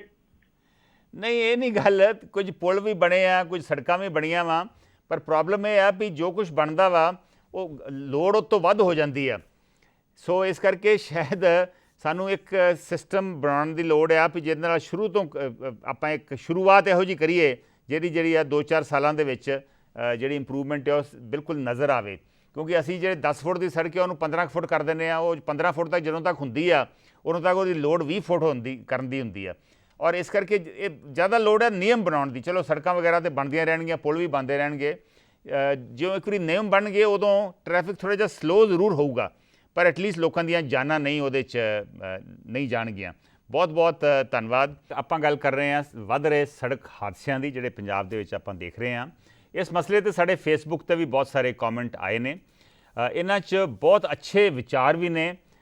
ਅਸੀਂ ਸਾਰੇ ਇਹ ਵਿਚਾਰ ਜਿਹੜੇ ਆ ਸ਼ੋਅ ਦੇ ਵਿੱਚ ਡਿਸਕਸ ਤਾਂ ਨਹੀਂ ਕਰ ਸਕਦੇ, ਪਰ ਇਹਨਾਂ ਨੂੰ ਸਕਰੀਨ 'ਤੇ ਅਸੀਂ ਦਿਖਾਉਣ ਦੀ ਕੋਸ਼ਿਸ਼ ਜ਼ਰੂਰ ਕਰਾਂਗੇ। ਫਿਰ ਵੀ ਮੈਂ 2-3 ਜਿਹੜੇ ਕਮੈਂਟਸ ਨੇ ਉਹਨਾਂ ਦਾ ਜ਼ਿਕਰ ਜ਼ਰੂਰ ਕਰਨਾ ਚਾਹੁੰਦਾ, ਜਿਵੇਂ ਕਿ ਟੈਕਸਸ USA ਤੋਂ ਗੁਰਮੇਰ ਸਿੰਘ ਨੇ ਵਿਚਾਰ ਰੱਖਿਆ ਕਿ ਸਾਨੂੰ ਪਬਲਿਕ ਟਰਾਂਸਪੋਰਟ 'ਚ ਬਿਹਤਰੀ ਲਿਆਉਣੀ ਚਾਹੀਦੀ ਆ। ਇਸ ਵੇਲੇ ਦੇਖਿਆ ਗਿਆ ਕਿ ਅਸੀਂ ਸਟੈਟਿਕ ਵਾਇਓਲੇਸ਼ਨਸ ਜਿਵੇਂ ਕਿ ਗਲਤ ਨੰਬਰ ਪਲੇਟ ਜਾਂ ਪੋਲੂਸ਼ਨ ਸਰਟੀਫਿਕੇਟ ਨਾ ਹੋਣਾ, ਇਹਨਾਂ ਉੱਪਰ ਜ਼ਿਆਦਾ ਧਿਆਨ ਦਿੰਦੇ ਹਾਂ, ਅਸੀਂ ਜ਼ੋਰ ਦਿੰਦੇ ਹਾਂ। ਇਹਨਾਂ ਦੀ ਬਜਾਏ ਮੂਵਿੰਗ ਵਾਇਓਲੇਸ਼ਨਸ ਯਾਨੀ ਓਵਰ ਸਪੀਡਿੰਗ ਅਤੇ ਡਰੰਕਨ ਡਰਾਈਵਿੰਗ ਨੂੰ ਰੋਕਣ 'ਤੇ ਜ਼ਿਆਦਾ ਜ਼ੋਰ ਦੇਣਾ ਚਾਹੀਦਾ। ਇਹੋ ਜਿਹਾ ਹੀ ਵਿਚਾਰ USA ਤੋਂ ਨਿਤਿਨ ਕਪੂਰ ਦਾ ਹੈ। ਉਹਨਾਂ ਵੀ ਸੁਝਾਅ ਦਿੱਤਾ ਕਿ ਜਲੰਧਰ, ਲੁਧਿਆਣਾ, ਅੰਮ੍ਰਿਤਸਰ ਅਤੇ ਚੰਡੀਗੜ੍ਹ ਵਰਗੇ ਵੱਡੇ ਸ਼ਹਿਰਾਂ 'ਚ ਬਹੁਤ ਅੱਛਾ ਲੋਕਲ ਬੱਸ ਸਿਸਟਮ ਹੋਣਾ ਚਾਹੀਦਾ ਅਤੇ ਇਹਨਾਂ ਸਾਰੇ ਸ਼ਹਿਰਾਂ ਨੂੰ ਤੇਜ਼ ਰਫ਼ਤਾਰ ਵਾਲੀਆਂ ਗੱਡੀਆਂ ਯਾਨੀ ਟ੍ਰੇਨਸ ਦੇ ਨਾਲ ਜੋੜਨਾ ਚਾਹੀਦਾ ਹੈ। USA ਤੋਂ ਤਰਨ ਕੁਮਾਰ ਭੰਡਾਰੀ ਨੇ ਕਿਹਾ ਕਿ ਸੜਕਾਂ ਦੀ ਹਾਲਤ ਵਿੱਚ ਬਿਹਤਰੀ ਲਿਆਉਣ ਦੀ ਲੋੜ। ਇਸ ਤਰ੍ਹਾਂ ਦੇ ਹੋਰ ਵੀ ਬਹੁਤ ਸਾਰੇ ਸਾਡੇ ਫੇਸਬੁੱਕ 'ਤੇ ਵਿਚਾਰ ਆਏ ਆ। ਮੈਂ ਉਸ ਤੋਂ ਪਹਿਲਾਂ ਇਹ ਵਿਚਾਰ ਅਸੀਂ ਤੁਹਾਡੇ ਸਕਰੀਨ 'ਤੇ ਦਿਖਾ ਰਹੇ ਹਾਂ, ਪਰ ਮੈਂ ਜਿਹੜੇ ਕਾਲਰ ਸਾਡੇ ਨਾਲ ਜੁੜੇ ਆ ਪਹਿਲਾਂ ਉਹਨਾਂ ਦੀ ਗੱਲ ਸੁਣਦੇ ਹਾਂ। ਹੈਲੋ, ਸਤਿ ਸ਼੍ਰੀ ਅਕਾਲ ਭਾਜੀ। ਸਤਿ ਸ਼੍ਰੀ ਅਕਾਲ ਜੀ। ਮੈਂ ਜੱਸੀ ਬੋਲਦਾ ਜੀ USA ਤੋਂ ਜੀ। ਹਾਂਜੀ ਜੱਸੀ ਜੀ, USA ਤੋਂ ਕਿਹੜੀ ਜਗ੍ਹਾ ਤੋਂ? ਮੈਂ ਸ਼ਿਕਾਗੋ ਦੇ ਲਾਗੇ ਤੋਂ ਬੋਲਦਾ ਜੀ, ਕੁਆਡ ਸਿਟੀ ਤੋਂ ਜੀ। ਇਹ ਕਿਹੜੇ ਪਾਸੇ ਆ, ਉਰਬਾਨਾ ਸ਼ੈਂਪੀਅਨ ਵਾਲੇ ਦੂਜੇ ਪਾਸੇ? ਨਹੀਂ, ਸ਼ਿਕਾਗੋ ਦੇ ਲਾਗੇ ਜੀ। ਅੱਛਾ, ਓਕੇ। ਕਿੰਨੇ ਸਾਲ ਹੋ ਗਏ ਤੁਹਾਨੂੰ ਗਿਆ ਨੂੰ ਉੱਥੇ? ਮੈਨੂੰ ਹੋ ਗਏ ਜੀ 15-16 ਸਾਲ ਆ ਗਏ ਜੀ। ਤੇ ਇੱਥੋਂ ਕਿੱਥੋਂ ਗਏ ਸੀ? ਇੱਥੋਂ ਮੈਂ ਡਿਸਟ੍ਰਿਕਟ ਹੁਸ਼ਿਆਰਪੁਰ ਦਾ ਜੀ, ਟਾਂਡੇ ਲਾਗੇ ਦਾ ਜੀ। ਓਕੇ ਦੱਸੋ ਕੀ ਗੱਲ ਕਰਨੀ ਚਾਹੁੰਦੇ ਆਪਾਂ? ਮੈਂ ਗੱਲ ਇਹ ਕਰਨੀ ਚਾਹੁੰਦਾ ਜੀ, ਪਿੱਛੇ ਸਾਡੇ ਇੱਥੇ NRI ਤੁਹਾਡੀ ਮੀਟਿੰਗ ਹੋਈ ਸੀ ਤੇ ਸਾਰੇ ਮਿਨਿਸਟਰ ਬੋਲ ਰਹੇ ਸੀ ਭਈ ਦੇਖੋ ਜੀ, ਚੰਡੀਗੜ੍ਹ ਤੋਂ ਬਠਿੰਡਾ ਰੋਡ ਬਣ ਗਏ ਜੀ, ਅੰਮ੍ਰਿਤਸਰ ਤੋਂ ਬਠਿੰਡਾ ਰੋਡ ਬਣ ਗਏ ਜੀ, ਸਾਰੇ ਪਾਸੇ ਰੋਡ ਬਣਾਈ ਜਾਂਦੇ ਜੀ। ਸਾਡੇ ਕਿਤੇ ਚੰਡੀਗੜ੍ਹ ਤੋਂ ਅੰਮ੍ਰਿਤਸਰ ਵਾਇਆ ਟਾਂਡਾ ਜਾਂ ਬੀਬੀ ਜਗੀਰ ਕੋਲ ਬੇਗੋਵਾਲ ਤੋਂ ਹੈਗੇ ਨੇ, ਉਹਨਾਂ ਦੇ ਜਾ ਕੇ ਟੋਏ ਦੇਖ ਲਓ, ਅਲੱਗ-ਅਲੱਗ ਟੋਏ ਨੇ ਜੀ ਉੱਥੇ ਜੀ। ਜਾਂ ਬਲਵੀਰ ਸਿੰਘ ਚੌਧਰੀ ਸੀਗੇ ਜੀ। ਸਾਡੇ ਏਰੀਆ ਦੇ ਵਿੱਚ ਲਵਾਰਸ ਏਰੀਆ, ਨਾ ਕੋਈ MLA ਜੀ ਉੱਥੇ ਦਾ ਜੀ, ਨਾ ਕੋਈ ਸਰਪੰਚ ਉਧਰ ਦੇ, ਨਾ ਹੀ ਉਧਰ ਕੋਈ ਜਾਂਦਾ ਤੇ ਨਾ ਹੀ ਉਧਰ ਕੋਈ ਰੋਡਾਂ ਦਾ ਪੁੱਛਦਾ ਜੀ। ਬਾਕੀ ਤੁਸੀਂ ਟ੍ਰੈਫਿਕ ਦੀ ਗੱਲ ਕਰਦੇ ਹੋ, ਟ੍ਰੈਫਿਕ ਦਾ ਰੂਲ ਸਾਰੇ ਨੇ, ਇੱਥੇ ਵੀ ਰੂਲ ਹੈਗੇ ਨੇ USA 'ਚ, ਉੱਥੇ ਵੀ ਰੂਲ ਹੈਗੇ ਨੇ ਜੀ। ਫਾਲੋ ਕਿਹਨੇ ਕਰਨੇ ਜੀ? ਫਾਲੋ ਤੇ ਅਸੀਂ ਕਰਨੇ ਨਾ ਆਪ, ਕੋਈ ਰੂਲ ਫਾਲੋ ਨਹੀਂ ਜੀ ਕਰਦਾ। ਟ੍ਰੈਫਿਕ ਵਾਲਾ ਖੜਾ ਹੈ, ਉਹਨੇ ਇੱਕ ਬੰਦੇ ਨੂੰ ਰੋਕਦੇ ਨਹੀਂ, ਨਾਲ ਹੀ ਉਹ MLA ਨੂੰ ਚੁੱਕ ਕੇ ਫੋਨ ਲਾਉਂਦਾ ਜੀ, ਆ ਕਰੋ ਜੀ MLA ਸਾਹਿਬ ਨਾਲ ਗੱਲ। 4 ਜਣੇ ਬੈਠੇ ਨੇ, ਕੀ ਕਰੋਗੇ ਦੱਸੋ ਤੇ ਜੀ? ਇਹਦੇ ਬਾਰੇ ਤਾਂ ਕੋਈ, ਪਹਿਲਾਂ ਤਾਂ ਪੁਲਿਸ ਨੂੰ ਪੂਰੇ ਸਖਤ ਹੋਣਾ ਪੈਣਾ। ਜੇ ਕਿਸੇ ਨੂੰ ਫੜਿਆ ਉਹਦਾ ਚਲਾਨ ਕੱਟੋ, ਉਹਨਾਂ ਦੇ ਪੂਰੇ ਪ੍ਰੋਪਰ ਡਾਕੂਮੈਂਟ ਵੇਖੋ, ਲਾਇਸੈਂਸ ਕਿੱਥੋਂ ਬਣਿਆ, ਉਹਨਾਂ ਨੂੰ ਟ੍ਰੇਨਿੰਗ ਮਿਲਣੀ ਚਾਹੀਦੀ ਹੈ, ਉਹਨਾਂ ਦੇ ਸਾਈਨਾਂ ਦਾ ਟੈਸਟ ਹੋਣਾ ਚਾਹੀਦਾ, ਡਰਾਈਵਿੰਗ ਦਾ ਟੈਸਟ ਹੋਣਾ ਚਾਹੀਦਾ, ਫਿਰ ਉਹਨਾਂ ਨੂੰ ਲਾਇਸੈਂਸ ਮਿਲਣਾ ਚਾਹੀਦਾ। ਬਿਲਕੁਲ, ਜੋ ਤੁਸੀਂ ਗੱਲਾਂ ਕਹੀਆਂ ਉਹ ਬਿਲਕੁਲ ਠੀਕ ਹੈ, ਉਹਦੇ 'ਚ ਆਪਾਂ ਬਿਲਕੁਲ ਐਡ ਨਹੀਂ ਕਰ ਸਕਦੇ। ਸਿਰਫ ਮੈਂ ਉਹੀ ਕਹਿਣਾ ਚਾਹੂੰਗਾ ਕਿ ਜਿਵੇਂ ਆਪਾਂ ਗੱਲ ਕਰਦੇ ਹਾਂ ਵੀ ਪੁਲਿਸ ਨੂੰ ਸਖਤੀ ਕਰਨੀ ਚਾਹੀਦੀ ਹੈ, ਪੁਲਿਸ ਨੂੰ ਸਖਤ ਹੋਣਾ ਚਾਹੀਦਾ, ਮੇਰੇ ਖਿਆਲ ਉੱਪਰੋਂ ਮੈਸੇਜ ਆਊਗਾ ਤਾਂ ਹੀ ਇਹ ਹੋ ਸਕਦਾ ਵਾ। ਔਰ ਇਹ ਜੋ ਤੁਸੀਂ ਗੱਲਾਂ ਕੀਆਂ ਬਿਲਕੁਲ ਹੋਣੀਆਂ ਚਾਹੀਦੀਆਂ ਵਾ, ਕਿਉਂਕਿ ਜਿਸ ਤਰ੍ਹਾਂ ਇਹ ਸਿਸਟਮ ਚੱਲ ਰਿਹਾ ਇਹ ਬਹੁਤੀ ਦੇਰ ਤੱਕ ਚੱਲ ਨਹੀਂ ਸਕੂਗਾ। ਬਿਲਕੁਲ ਚੋਕ ਹੋ ਜਾਊਗਾ ਸਿਸਟਮ ਜਿਹੜਾ ਵਾ, ਸੜਕਾਂ ਚੋਕ ਹੋ ਜਾਣਗੀਆਂ ਜੇ ਇਸੇ ਤਰ੍ਹਾਂ ਹੀ ਆਪਾਂ ਬਿਨਾਂ ਨਿਯਮਾਂ ਦੇ ਚੱਲਦੇ ਰਹੇ। ਇੱਕ ਹੋਰ ਸੱਜਣ ਨੇ ਸਾਡੇ ਨਾਲ, ਔਰ ਉਹਨਾਂ ਦੇ ਵੀ ਗੱਲ ਸੁਣਦੇ ਹਾਂ ਆਪਾਂ। ਹੈਲੋ, ਹਾਂਜੀ ਕੌਣ ਬੋਲ ਰਹੇ ਜੀ? ਮੈਂ ਜੀ ਕੁੰਦਨ ਸਿੰਘ ਬੋਲਦਾ, ਕੈਲੀਫੋਰਨੀਆ ਤੋਂ। ਕੈਲੀਫੋਰਨੀਆ ਤੋਂ ਕਿਹੜੀ ਜਗ੍ਹਾ ਕੁੰਦਨ ਸਿੰਘ ਜੀ? ਇਹ ਬਸ ਫਰੀਮੌਂਟ ਦੇ ਲਾਗਿਓ। ਫਰੀਮੌਂਟ ਦੇ ਲਾਗਿਓ। ਹਾਂਜੀ ਕੁੰਦਨ ਸਿੰਘ ਜੀ, ਕਿਹੜੀ ਗੱਲ ਕਰਨੀ ਚਾਹੁੰਦੇ ਤੁਸੀਂ? ਮੈਂ ਤੁਹਾਨੂੰ ਦੱਸਦਾ ਜੀ ਵੀ ਇੱਕ ਵਾਰੀ ਨਾ ਜਦੋਂ ਬੰਸੀ ਲਾਲ ਸੀਗਾ ਹਰਿਆਣੇ ਦਾ ਮੁੱਖ ਮੰਤਰੀ ਜੀ, ਉਹਨੇ ਇੱਕ ਡਰਾਈਵਰ ਨੂੰ ਉੱਤੋਂ ਆਪ ਲਾਹ ਕੇ ਕੁੱਟਿਆ ਜਿਹੜਾ ਸ਼ਰਾਬ ਪੀ ਕੇ ਸੁੱਤਾ ਪਿਆ ਸੀ, ਤੇ ਲੋਕੀ ਸ਼ਰਾਬ ਪੀ ਕੇ ਗੱਡੀਆਂ ਚਲਾਉਣੋਂ ਹਟ ਗਏ ਸੀ ਜੀ। ਇੰਨਾ ਡਰ ਪੈ ਗਿਆ ਸੀ। ਤੇ ਹੁਣ ਵੀ ਜਿਹੜੇ ਦਿੱਲੀ ਨੂੰ ਟਰੱਕ ਲੈ ਕੇ ਜਾਂਦੇ ਆ ਨਾ ਜੀ, ਤੁਸੀਂ ਇਹ ਦੇਖੋ, ਉਹਨਾਂ ਨੇ ਫਾਸਟ ਲੇਨ 'ਚ ਟਰੱਕ ਰੱਖਣਾ, ਮਗਰ ਜੋ ਮਰਜ਼ੀ ਹਾਰਨ ਮਾਰੀ ਜਾਓ ਉਹ ਪਾਸੇ ਨਹੀਂ ਕਰਦੇ। ਤੇ ਜੇ ਉਹਨਾਂ ਤੇ ਇੱਕ ਵਾਰੀ ਕੁਟਾਪਾ ਚੜਿਆ ਹੋਵੇ ਨਾ, ਉਹਨੂੰ ਡਰ ਹੋਵੇ ਤਾਂ ਆਪਦੀ ਲਾਈਨ 'ਚ ਜਾਣ, ਕਿਉਂਕਿ ਕਾਰਾਂ ਵਾਲਿਆਂ ਨੂੰ ਤਾਂ ਲੰਘਣ ਹੀ ਨਹੀਂ ਦਿੰਦੇ, ਫਿਰ ਇੱਧਰ ਉੱਧਰ ਕਰਦੇ ਲੋਕਾਂ ਦਾ ਐਕਸੀਡੈਂਟ ਹੋ ਜਾਂਦਾ। ਬਿਲਕੁਲ ਕੁੰਦਨ ਸਿੰਘ ਜੀ, ਤੁਸੀਂ ਇੱਥੋਂ ਕਿਹੜੀ ਜਗ੍ਹਾ ਤੋਂ ਗਏ? ਤੁਹਾਨੂੰ ਬੜਾ ਇੰਟਰਸਟਿੰਗ ਤੁਸੀਂ ਐਕਸਪੀਰੀਅੰਸ ਦੱਸਿਆ ਵਾ ਬੰਸੀ ਲਾਲ ਦਾ। ਹਾਂਜੀ, ਕਿਹੜੀ ਜਗ੍ਹਾ ਤੋਂ ਗਏ ਤੁਸੀਂ? ਇਹ ਹੁਣ ਤਾਂ ਆਪਣੀ ਕੋਠੀ ਹੈਗੀ ਆ ਮੋਹਾਲੀ ਅੱਛਾ, ਤੇ ਉਦਾਂ ਮੈਂ ਹੈਗਾ ਇੱਧਰ ਨਕੋਦਰ ਇਲਾਕੇ ਦਾ। ਜੀ ਬਿਲਕੁਲ ਕੁੰਦਨ ਸਿੰਘ ਜੀ, ਬੰਸੀ ਲਾਲ ਇੱਕ ਬਹੁਤ ਚੰਗੇ ਪ੍ਰਬੰਧਕ ਸਨ। ਉਹਨਾਂ ਨੂੰ ਕੁਝ ਲੋਕੀ ਉਹਨਾਂ ਦੀ ਆਲੋਚਨਾ ਵੀ ਕਰਦੇ ਆ, ਖੈਰ ਕੁਝ ਉਹਨਾਂ ਦੇ ਪੱਖ ਆਲੋਚਨਾ ਵਾਲੇ ਵੀ ਹੋਣਗੇ ਜ਼ਰੂਰ, ਪਰ ਪ੍ਰਬੰਧਕ ਬਹੁਤ ਅੱਛੇ ਸੀ। ਔਰ ਜੋ ਉਹਨਾਂ ਬਾਰੇ ਅਸੀਂ ਸੁਣਿਆ ਵਾ, ਮੇਰਾ ਐਕਸਪੀਰੀਅੰਸ ਵੀ ਉਹਨਾਂ ਨਾਲ ਥੋੜ੍ਹਾ ਬਹੁਤ ਗੱਲਬਾਤ ਕਰਨ ਦਾ ਵੀ ਰਿਹਾ ਵਾ, ਕਿਉਂਕਿ ਜੋ ਮੈਂ ਸ਼ੁਰੂ ਦੇ ਵਿੱਚ ਜਦੋਂ ਪੰਜਾਬ ਦੇ ਹਰਿਆਣੇ ਦੇ ਦੁਬਾਰਾ ਜਦੋਂ ਮੁੱਖ ਮੰਤਰੀ ਬਣੇ ਆ, ਉਦੋਂ ਉਹਨਾਂ ਨਾਲ ਸਾਡਾ ਵਾਸਤਾ ਵੀ ਪੈਂਦਾ ਰਿਹਾ, ਕਿਉਂਕਿ ਮੈਂ ਉਹਨਾਂ ਦਿਨਾਂ ਦੇ ਵਿੱਚ ਅਖਬਾਰਾਂ 'ਚ ਕੰਮ ਕਰਦਾ ਸੀ। ਉਹਨਾਂ ਦਾ ਬੜਾ ਇੱਕ ਸਿਸਟਮ ਕਲੀਅਰ ਸੀ।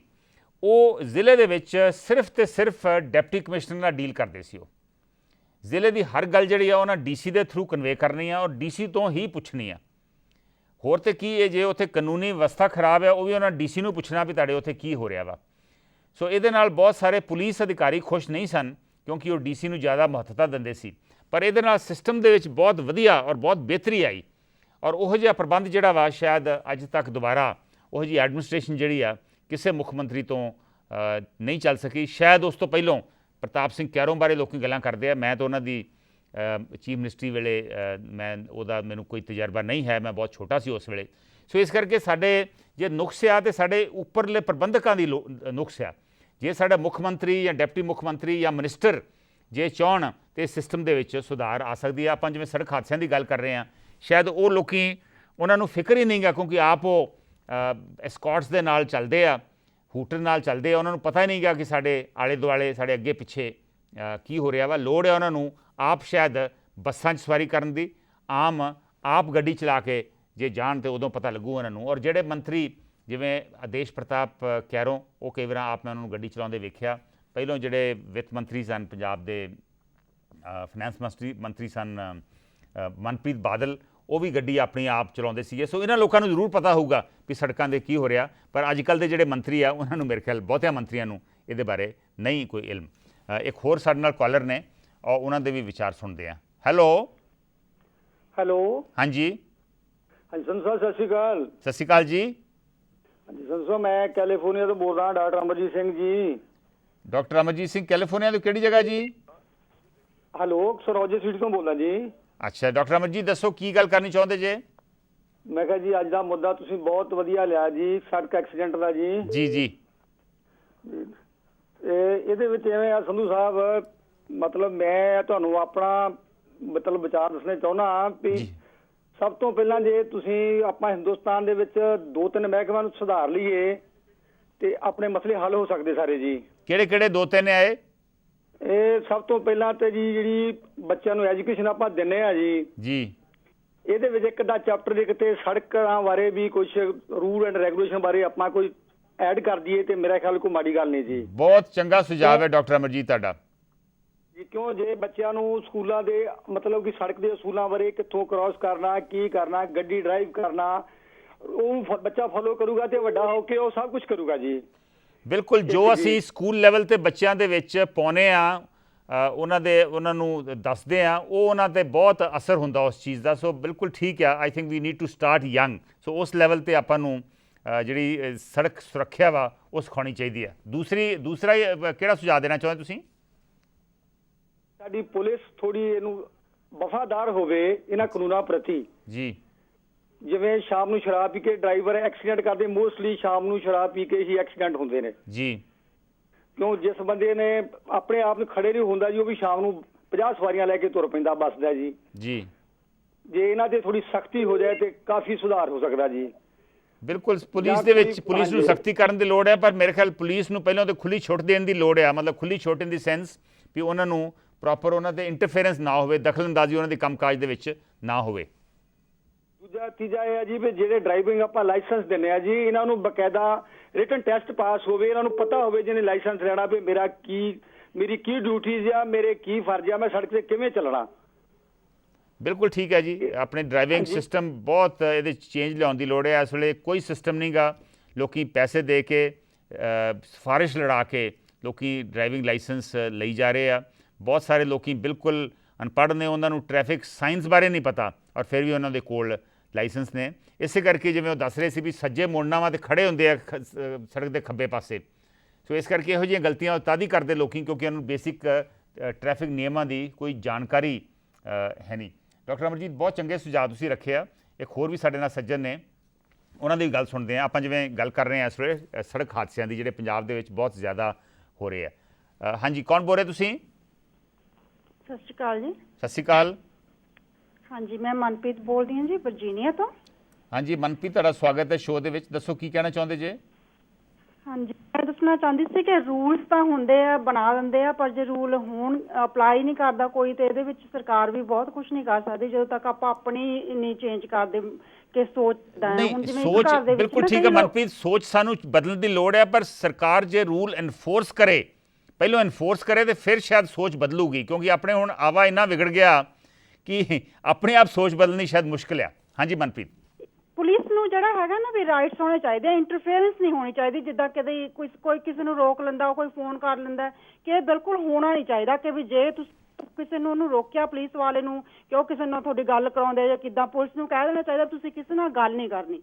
ਉਹ ਉਹਨਾਂ ਨੇ ਜੋ ਕਹਿਤਾ ਸੋ ਕਰਤਾ, ਉਸ ਤੋਂ ਬਾਅਦ ਜਿਹੜਾ ਉਹਨਾਂ ਦਾ ਡਿਸੀਜਨ ਜਿਹੜਾ ਹੁੰਦਾ ਆ ਉਹਨੂੰ ਕਿਸੇ ਵੱਲੋਂ, ਜਿੱਦਾਂ ਕਹਿ ਲਓ ਮੰਤਰੀਆਂ ਨੂੰ ਫੋਨ ਕਰਨਾ, ਕਿਸੇ ਨੂੰ ਵੀ ਹਾਇਰ ਅਥਾਰਟੀ ਨੂੰ ਫੋਨ ਕਰ ਦੇਣਾ, ਇਹ ਬਿਲਕੁਲ ਨਹੀਂ ਹੋਣਾ ਚਾਹੀਦਾ। ਉਹਨਾਂ ਦੀ ਇਨਵੋਲਵਮੈਂਟ ਨਹੀਂ ਹੋਣੀ ਚਾਹੀਦੀ। ਪੁਲਿਸ ਡਿਪਾਰਟਮੈਂਟ ਦਾ ਆਪਣਾ ਰੂਲ ਰੈਗੂਲੇਸ਼ਨ ਜਿਹੜਾ ਉਹਨਾਂ ਨੂੰ ਆਪਣਾ ਹੱਕ ਹੋਣਾ ਚਾਹੀਦਾ ਅਪਲਾਈ ਕਰਨ ਦਾ ਨਾ। ਜੀ ਮਨਪ੍ਰੀਤ, ਤੁਹਾਡਾ ਉੱਥੇ ਕਿਹੋ ਜਿਹਾ ਐਕਸਪੀਰੀਅੰਸ ਹੈ ਨਾਰਥ ਅਮਰੀਕਾ ਦੇ ਵਿੱਚ ਟ੍ਰੈਫਿਕ ਦਾ? ਹਾਂਜੀ, ਇੱਥੇ ਤਾਂ ਮੈਂ ਆਈ ਫੀਲ ਫ੍ਰੀ ਕਿ ਮੈਨੂੰ ਬਿਲਕੁਲ ਡਰ ਨਹੀਂ ਲੱਗਦਾ। ਆਪਾਂ ਡਰਾਈਵ ਕਰਦੇ ਹਾਂ, ਬੱਚਿਆਂ ਨੂੰ ਵੀ ਲੈ ਕੇ ਜਾਂਦੇ ਹਾਂ, ਸਭ ਕੁਝ ਕਰੀਦਾ। ਪਰ ਇੰਡੀਆ ਜਦੋਂ ਜਾ ਕੇ ਗੱਡੀ 'ਚ ਬੈਠੀ ਦਾ ਨਾ, ਬੱਚਿਆਂ ਨੂੰ ਲੈ ਜਾਈਦਾ, ਪਰ ਇਸ ਤਰ੍ਹਾਂ ਡਰ ਲੱਗਦਾ। ਮੈਂ ਰਾਤ ਨੂੰ ਕਦੇ ਗੱਡੀ 'ਚ ਜਦੋਂ ਅਸੀਂ ਦਿੱਲੀ ਤੋਂ ਜਾਂਦੇ ਹਾਂ, ਬੱਚੇ ਨਾਲ ਹੁੰਦੇ ਆ ਨਾ, ਮੈਂ ਸਪੈਸ਼ਲ ਕਹਿ ਕੇ ਆਉਂਦੀ ਹੁੰਦੀ ਹਾਂ ਘਰਦਿਆਂ ਨੂੰ ਕਿ ਵੀ ਗੱਡੀ ਜਦੋਂ ਜਿਹੜਾ ਬੰਦਾ ਚਲਾ ਰਿਹਾ ਨਾ ਉਹਨੂੰ ਕਹਿ ਦਿੰਦੀ ਹਾਂ ਵੀ ਤੁਸੀਂ ਕ੍ਰਾਸ ਨਹੀਂ ਕਰਨਾ, ਜੇ ਪਿੱਛੇ ਚੱਲੋ ਬੇਸ਼ੱਕ ਹੌਲੀ ਚੱਲੋ, ਘੰਟਾ ਵੱਧ ਵੀ ਲੱਗ ਜਾਵੇ, ਕੋਈ ਗੱਲ ਨਹੀਂ ਹੈਗੀ।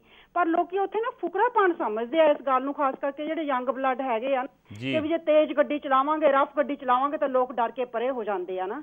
ਸਾਡੇ ਰਿਸ਼ਤੇਦਾਰੀ 'ਚ ਕੁਛ ਇਸ ਤਰ੍ਹਾਂ ਦੇ ਲੋਕ ਹੈਗੇ ਆ ਨਾ, ਤੇ ਮੈਂ ਉਹਨਾਂ ਨੂੰ ਕਹਿੰਦੀ ਸੀ ਵੀ ਇਹ ਕੋਈ ਸ਼ਾਨ ਥੋੜੀ। ਉਹ ਕਹਿੰਦੇ ਵੀ ਜੇ ਜਿੰਨੇ ਰਫ ਨਾ ਚਲਾਓ, ਜਿੰਨਾ ਤੁਸੀਂ ਡਰ ਕੇ ਚਲਾਉਣੇ, ਤੁਹਾਨੂੰ ਪਤਾ ਨਹੀਂ ਦਿੰਦਾ। ਉਹ ਸਮਝਦੇ ਆ ਕਿ ਡਰਿਆ ਹੋਇਆ ਆ, ਤੁਹਾਨੂੰ ਰਫ ਚਲਾਓਗੇ ਤਾਂ ਲੋਕੀ ਪਰੇ ਹੋ ਜਾਂਦੇ, ਹਟ ਜਾਂਦੇ ਆ। ਪਰ ਉਹ ਇਹ ਨਹੀਂ ਸੋਚਦੇ ਤੁਹਾਡੇ ਆਪਣੇ ਬੱਚੇ ਗੱਡੀ ਦੇ ਵਿੱਚ ਜੇ ਬੈਠੇ ਹੈਗੇ ਆ, ਤੁਸੀਂ ਉਹਨਾਂ ਨੂੰ ਕੀ ਸਿਖਾ ਰਹੇ ਹੋ? ਕੱਲ ਨੂੰ ਉਹਨਾਂ ਨੇ ਡਰਾਈਵਿੰਗ ਲਾਇਸੈਂਸ ਲੈਣੇ ਨੇ, ਵੱਡੇ ਹੋਣਾ ਹੈਗਾ ਆ। ਮੈਂ ਤਾਂ ਡਰਾਈਵਰ ਨੂੰ ਇੰਡੀਆ ਜਾਈਦਾ ਨਾ, ਬਾਹਰ ਨਿਕਲਦੇ ਇੰਨਾ ਡਰ ਲੱਗੀਦਾ ਕਿ ਡਰਾਈਵਰ ਨੂੰ ਕਹੀਦਾ ਵੀ ਇੱਥੋਂ ਇੱਧਰ ਨਹੀਂ ਜਾਣਾ, ਇੱਧਰ ਨਹੀਂ ਜਾਣਾ। ਜਿਹੜਾ ਬੰਦਾ ਸੁਣਦਾ ਨਹੀਂ ਉਹਦੀ ਗੱਡੀ 'ਚ ਬੈਠਣਾ ਹੀ ਨਹੀਂ ਚਾਹੀਦਾ। ਬਿਲਕੁਲ ਬਿਲਕੁਲ। ਤੁਸੀਂ ਇਹ ਦੱਸੋ ਵੀ ਜੇ ਤੁਹਾਨੂੰ ਉੱਥੇ ਕਿਸੇ ਨੂੰ ਟਿਕਟ ਮਿਲ ਜਾਵੇ, ਜਿਹਨੂੰ ਅਸੀਂ ਇੱਥੇ ਚਲਾਨ ਕਹਿੰਦੇ ਆ, ਤੇ ਆਮ ਲੋਕੀ ਖੁਸ਼ੀ ਨਾਲ ਟਿਕਟ ਲੈ ਲੈਂਦੇ ਆ ਜਾਂ ਫਿਰ ਉਹ ਕੋਸ਼ਿਸ਼ ਕਰਦੇ ਆ ਵੀ ਉੱਥੇ ਵੀ ਜਾਂ ਬੇਈਮਾਨੀ ਨਾਲ ਕੋਈ ਵੱਡੀ ਦੇ ਕੇ ਥੋੜਾ ਜਿਹਾ ਚਲਾਨ ਨਾ ਹੋਵੇ, ਟਿਕਟ ਨਾ ਮਿਲੇ? ਇਸ ਤਰ੍ਹਾਂ ਵੀ ਹੁੰਦਾ ਉੱਥੇ? ਮਿਲ ਜਾਂਦੀ ਹੈ ਟਿਕਟ ਨਾ। ਹਾਂ ਠੀਕ ਆ, ਕਈ ਵਾਰੀ ਜਿਵੇਂ ਤੁਹਾਡਾ ਫਸਟ ਟਾਈਮ ਆ, ਫਸਟ ਅਫੈਂਸ ਆ, ਉਹ ਤੁਹਾਨੂੰ ਕਹਿ ਦਿੰਦੇ ਤੁਸੀਂ ਕੋਰਟ 'ਚ ਜਾਓ, ਗਿਲਟੀ ਆਪਣੀ ਫੀਲ ਕਰੋ ਕਿ ਮੈਂ ਗਿਲਟੀ ਹੈਗਾ, ਅੱਗੇ ਤੋਂ ਮੈਂ ਕੇਅਰਫੁਲ ਰਹੂੰਗਾ। ਉਹ ਤੁਹਾਡਾ ਜੁਰਮਾਨਾ ਥੋੜਾ ਬੇਸ਼ੱਕ ਘਟਾ ਦਿੰਦੇ ਹੈਗੇ ਆ, ਉਹ ਤੁਹਾਡੇ ਰੈਕਡ ਤੇ ਡਿਪੈਂਡ ਕਰਦਾ ਹੈਗਾ ਨਾ। ਪਰ ਜੇ ਤੁਹਾਨੂੰ ਟਿਕਟ ਮਿਲੀ ਆ, ਦੇਰ ਇਜ਼ ਨੋ ਵੇ ਕਿ ਤੁਹਾਨੂੰ ਚੇਂਜ ਕਰ ਦੋਗੇ ਜਾਂ ਚੈਲੰਜ ਕਰੋਗੇ ਕਿ ਉਹ ਗਲਤ ਹੈ ਜਾਂ ਜੋ ਵੀ, ਉਹ ਤਾਂ ਤੁਹਾਨੂੰ ਦੇਣੀ ਪੈਣੀ ਹੈ ਤੇ ਤੁਹਾਡੇ ਰੈਕਡ ਤੇ ਆ ਜਾਂਦੀ ਹੈ। ਤੁਹਾਡੀ ਇੰਸ਼ੋਰੈਂਸ ਵੱਧ ਜਾਂਦੀ ਹੈਗੀ ਆ, ਤੁਹਾਨੂੰ ਜ਼ਿਆਦਾ ਪੈਸੇ ਇੰਸ਼ੋਰੈਂਸ ਨੂੰ ਦੇਣੇ ਪੈਂਦੇ ਆ। ਇਸ ਕਰਕੇ ਲੋਕ ਜ਼ਿਆਦਾ ਕੇਅਰਫੁਲ ਰਹਿੰਦੇ ਆ। ਇੰਡੀਆ ਇਹ ਗੱਲਾਂ ਅਪਲਾਈ ਨਹੀਂ ਕਰਦੇ। ਪਹਿਲਾਂ ਤਾਂ ਇੰਸ਼ੋਰੈਂਸ ਨਹੀਂ ਹੁੰਦੀ ਅੱਧਿਆਂ ਕੋਲੇ ਲਈ ਹੋਈ, ਤੇ ਉਹਨਾਂ ਨੂੰ ਕੋਈ ਡਰ ਹੀ ਨਹੀਂ ਹੁੰਦਾ ਕਿ ਸਾਨੂੰ ਜੇ ਟਿਕਟ ਮਿਲੀ ਹੈਗੀ, ਜੇ ਨਹੀਂ ਪੇ ਕਰਾਂਗੇ। ਬਿਲਕੁਲ ਮਨਪ੍ਰੀਤ, ਬਹੁਤ ਚੰਗੇ ਤੁਸੀਂ ਸੁਝਾਅ ਦਿੱਤੇ ਆ। ਮੇਰੇ ਖਿਆਲ ਸਾਡੇ ਇਹੋ ਜਿਹੇ ਸਿਸਟਮ ਬਣਾਉਣ ਦੀ ਲੋੜ ਆ ਵੀ ਪ੍ਰੋਪਰ ਇੰਸ਼ੋਰੈਂਸ ਸਿਸਟਮ ਹੋਵੇ, ਪ੍ਰੋਪਰ ਟਿਕਟਿੰਗ ਸਿਸਟਮ ਹੋਵੇ, ਪ੍ਰੋਪਰ ਚਲਾਨਿੰਗ ਸਿਸਟਮ ਹੋਵੇ, ਉਸ ਤੋਂ ਬਾਅਦ ਕੋਰਟਸ ਦਾ ਸਿਸਟਮ ਹੋਵੇ। ਸੋ ਇਹ ਸਾਰੇ ਸਿਸਟਮ ਦੇ ਵਿੱਚ ਹੀ ਇੱਕ ਬਦਲਾਵ ਲਿਆਉਣ ਦੀ ਲੋੜ ਹੈ, ਤਬਦੀਲੀ ਲਿਆਉਣ ਦੀ ਲੋੜ ਆ। ਮੇਰੇ ਖਿਆਲ ਸਾਰਾ ਹੀ, ਜਿਵੇਂ ਮੈਂ ਪਹਿਲਾਂ ਕਿਹਾ ਵੀ ਆਵਾਹੀ ਇੱਥੇ ਸਾਡੇ ਇੱਥੇ ਵਿਗੜਿਆ ਵਾ। ਸਮਾਂ ਬੜਾ ਥੋੜ੍ਹਾ ਰਹਿ ਗਿਆ, ਸੋ ਮੈਂ ਕੋਸ਼ਿਸ਼ ਕਰੂੰਗਾ ਇੱਕ ਦੋ ਹੋਰ ਕਾਲਰ ਲੈਣ ਦੀ। Hello hello hello, Sat Sri ਅਕਾਲ ਜੀ। ਮੈਂ USA ਤੋਂ ਬੋਲਦਾ ਜੀ, ਪਰਮਜੀਤ ਸਿੰਘ। ਪਰਮਜੀਤ ਜੀ, USA ਤੋਂ ਕਿਹੜੀ ਜਗ੍ਹਾ ਤੋਂ? ਮੈਂ ਸਟਾਰਟਨ ਸਿਟੀ ਆਈ, ਕੈਲੀਫੋਰਨੀਆ। ਹਾਂਜੀ, ਦੱਸੋ ਕੀ ਵਿਚਾਰ ਰੱਖਣੇ ਚਾਹੁੰਦੇ ਜੇ? ਵਿਚਾਰ ਮੈਂ ਇਹ ਰੱਖਣੇ ਚਾਹੁੰਦਾ ਜੀ, ਮੈਂ ਹੁਣ 15ਵੀਂ ਸਾਲੀ ਇੰਡੀਆ ਗਿਆ ਸੀ ਜਨਵਰੀ 'ਚ। ਅੱਛਾ। ਤੇ ਉੱਥੇ ਜਿਹੜੇ ਮਾਪਿਆਂ ਦਾ ਵੀ ਬਹੁਤ ਜ਼ਿਆਦਾ ਕਸੂਰ ਆ। ਜਦੋਂ 12 ਸਾਲਾਂ ਦੇ ਬੱਚਿਆਂ ਨੂੰ ਮੋਟਰਸਾਈਕਲ ਫੜਾ ਦਿੰਦੇ ਆ, ਉਹਨਾਂ ਦਾ ਭਾਰ ਨਹੀਂ, ਉਦੋਂ ਜ਼ਿਆਦਾ ਮੋਟਰਸਾਈਕਲ ਦਾ ਭਾਰ ਆ ਜਿਹੜਾ ਉਹਨਾਂ ਕੋਲੋਂ ਸਾਂਭ ਨਹੀਂ ਹੁੰਦਾ। ਬਿਲਕੁਲ ਠੀਕ ਹੈ। ਦੂਜੀ ਗੱਲ, ਸਾਡੇ ਉੱਥੇ ਮੇਲਾ ਮੈਂ ਇਹ ਵੇਖਿਆ ਕਿ ਪੁਲਿਸ ਵਾਲਾ ਰੋਕ ਕੇ ਜਿਹੜਾ ਤਾਂ ਉਹਨੂੰ 100-200 ਰੁਪਇਆ ਦੇ ਦੇਵੇ, ਉਹਨੂੰ ਘਰੇ ਜਾ, ਦੂਜੇ ਦਾ ਚਲਾਨ ਕੱਟ ਦੇਵੇ। ਜੀ। ਚਲਾਨ ਕੱਟ ਕੇ ਵੀ ਮੁੜ ਕੇ ਜਿਹਨੂੰ ਉਹ ਚਲਾਨ ਕੱਟਦੇ ਆ ਤੇ ਉਹਨੂੰ ਕੋਈ ਫਰੈਂਡ ਗਾਂ ਪੁਲਿਸ ਵਾਲਾ ਜਾਣਦਾ ਵਾ, ਦੂਏ ਦਿਨ ਜਾ ਕੇ ਥਾਣਿਓਂ ਉਹਨਾਂ ਮਾਫ ਕਰਾ ਲਿਆ ਜੀ। ਜੀ। ਹਨਾ। ਤੇ ਮੈਂ ਤੇ ਇਹ ਕਹਿਣਾ ਚਾਹੁੰਦਾ ਵੀ ਜਾਂ ਤਾਂ ਅਮਰੀਕਾ ਜਾਂ ਕੈਨੇਡਾ ਤੋਂ ਇਹ ਗਵਰਨਮੈਂਟ ਨੂੰ ਚਾਹੀਦਾ ਕਿ ਇੱਥੋਂ ਗੋਰੇ ਹਾਇਰ ਕਰ ਲੈਣ ਤੇ ਉਹਨਾਂ ਨੂੰ ਦੇ ਦੇਣ ਸਾਰਾ ਡਿਪਾਰਟਮੈਂਟ, ਇੱਥੋਂ ਵਾਲਾ ਕਾਨੂੰਨ ਹੋ ਜਾਵੇ। ਦੇਖੋ ਗੋਰਿਆਂ ਨੂੰ ਅਸੀਂ ਕਿਹੜੇ ਕਿਹੜੇ ਕੰਮ ਲਈ ਲੈ ਆਵਾਂਗੇ, ਫਿਰ ਉਹੀ ਹਾਲ ਹੋ ਜਾਣਾ ਵਾ ਵੀ ਅਸੀਂ ਆਪਣਾ ਕੰਮ ਕਾਜ ਆਪ ਨਹੀਂ ਚਲਾ ਸਕਦੇ ਔਰ ਬਾਹਰਲੇ ਸਾਨੂੰ ਲੋੜ ਆ, ਤੇ ਫਿਰ ਉਹ ਅਸੀਂ ਬੜੀ ਮੁਸ਼ਕਿਲ ਨਾਲ ਆਜ਼ਾਦੀ ਲਈ ਆ। ਸੋ ਆਪਾਂ ਆਪਣੀ ਆਜ਼ਾਦੀ ਆਪਣੇ ਆਪ ਹੀ ਹੁਣ ਦੁਬਾਰਾ ਵਾਪਸ ਉਹਨਾਂ ਨੂੰ ਦੇਣਾ ਚਾਹੁੰਦੇ ਆ। ਸੋ ਮੇਰਾ ਖਿਆਲ ਹੈ ਕਿ ਸ਼ਾਇਦ ਪਹਿਲਾਂ ਕੋਸ਼ਿਸ਼ ਇਹ ਕਰੀਏ ਕਿ ਆਪ ਹੀ ਇੱਕ ਸਿਸਟਮ ਦੇ ਵਿੱਚ ਬਿਹਤਰੀ ਲਿਆਈਏ, ਕਿਉਂਕਿ ਜੇ ਆਪਾਂ ਬਿਹਤਰੀ ਨਹੀਂ ਲਿਆਵਾਂਗੇ ਤਾਂ ਇਹ ਸਿਸਟਮ ਬਾਹਰੋਂ ਆ ਕੇ ਕੋਈ ਆਪਣੀ ਬਿਹਤਰੀ, ਉਹ ਜਿਹੜਾ ਬਾਹਰੋਂ ਆਉਂਦਾ ਵਾ ਫਿਰ ਉਹ ਆਪਣਾ ਜਿਹੜਾ ਵਾ ਕੋਈ ਨਾ ਕੋਈ ਉਹ ਆਪਣਾ ਕੱਟ ਵੀ ਲੈਂਦਾ ਵਾ, ਆਪਣਾ ਫਾਇਦਾ ਵੀ ਲੈਂਦਾ, ਨਿੱਜੀ ਸਵਾਰਥ ਵੀ ਕੋਈ ਜ਼ਰੂਰ ਲੈਂਦਾ ਵਾ। ਸੋ ਇਸ ਕਰਕੇ ਬਾਹਰਲੀਆਂ ਕੰਪਨੀਆਂ, ਮੈਂ ਮੰਨ ਸਕਦਾ ਤੁਹਾਡੀ ਗੱਲ ਕਿ ਕਿਉਂਕਿ ਉੱਥੇ ਸਿਸਟਮ ਚੰਗਾ, ਸੋ ਸਿਸਟਮ ਜੇ ਉੱਥੋਂ ਦੇ ਬੰਦੇ ਲੈ ਆਈਏ, ਜਿਵੇਂ ਮੈਂ ਕੱਲ੍ਹ ਵੀ ਕਿਹਾ ਸੀ ਵੀ ਅਸੀਂ ਖੇਡਾਂ ਵਾਸਤੇ ਤਾਂ ਬਾਹਰੋਂ ਕੋਚ ਲਿਆਉਂਦੇ ਹਾਂ, ਪਰ ਹੌਲੀ ਹੌਲੀ ਫਿਰ ਜਿਵੇਂ ਕੱਲ੍ਹ ਵੀ ਕਿਸੇ ਸੱਜਣ ਨੇ ਕਿਹਾ ਸੀ ਵੀ ਸਿਆਸੀ ਲੀਡਰ ਹੀ ਬਾਹਰੋਂ ਆ ਜਾਣ। ਸੋ ਇਸ ਕਰਕੇ ਇਹ ਕੰਮ ਤਾਂ ਨਹੀਂ ਹੋ ਸਕਦਾ, ਪਰ ਮੇਰੇ ਖਿਆਲ ਬਿਹਤਰੀ ਜ਼ਰੂਰ ਆ ਸਕਦੀ ਆ ਜੇ ਅਸੀਂ ਆਪ ਸਰਕਾਰਾਂ 'ਤੇ ਦਬਾਅ ਪਾਈਏ। ਦੇਖੋ ਇਹ ਸਾਰੀ ਬਿਹਤਰੀ ਵਾਸਤੇ ਕੰਮ ਸਰਕਾਰਾਂ ਤੋਂ ਹੀ ਸ਼ੁਰੂ ਹੋਣਾ। ਸਰਕਾਰੀ ਜਿਹੜੇ ਉੱਪਰਲੇ ਜਿਹੜੇ ਅਧਿਕਾਰੀ ਨੇ, ਮੁੱਖ ਮੰਤਰੀ ਜਾਂ ਮਿਨਿਸਟਰ ਨੇ, ਉਹਨਾਂ ਤੋਂ ਕੰਮ ਸ਼ੁਰੂ ਹੋਣਾ ਵਾ। ਸੋ ਉਹਨਾਂ 'ਤੇ ਅਸੀਂ ਦਬਾਅ ਪਾਵਾਂਗੇ ਤਾਂ ਸ਼ਾਇਦ ਉਹ ਤਦ ਹੀ ਇਸ ਪਾਸੇ ਵੱਲ ਨੂੰ ਤੁਰਨਗੇ। ਸੋ ਇਹ ਮੇਰੇ ਖਿਆਲ ਹੈ ਸਿਸਟਮ ਦੇ ਵਿੱਚ ਬਿਹਤਰੀ ਵੱਲ ਆਪਾਂ ਪਹਿਲ ਕਰੀਏ ਤਾਂ ਮੇਰੇ ਖਿਆਲ ਜਿਹੜੇ ਸਰਕਾਰੀ ਅਫਸਰ ਨੇ, ਅਧਿਕਾਰੀ ਨੇ, ਉਹ ਆਪਣੇ ਆਪ ਹੀ ਉਹਨਾਂ ਦਾ ਕੋਈ ਉਹਨਾਂ ਵਾਸਤੇ ਕੋਈ ਵਾਸਤਾ ਹੋਰ ਹੈ ਹੀ ਨਹੀਂ, ਉਹਨਾਂ ਨੂੰ ਕਰਨਾ ਹੀ ਪੈਣਾ ਹੈ। ਮੈਂ ਇੱਕ ਹੋਰ ਕਾਲਰ ਲੈ ਕੇ ਫਿਰ ਮੈਨੂੰ ਇਹ ਸ਼ੋਅ ਅੱਜ ਬੰਦ ਕਰਨਾ ਪੈਣਾ। ਹੈਲੋ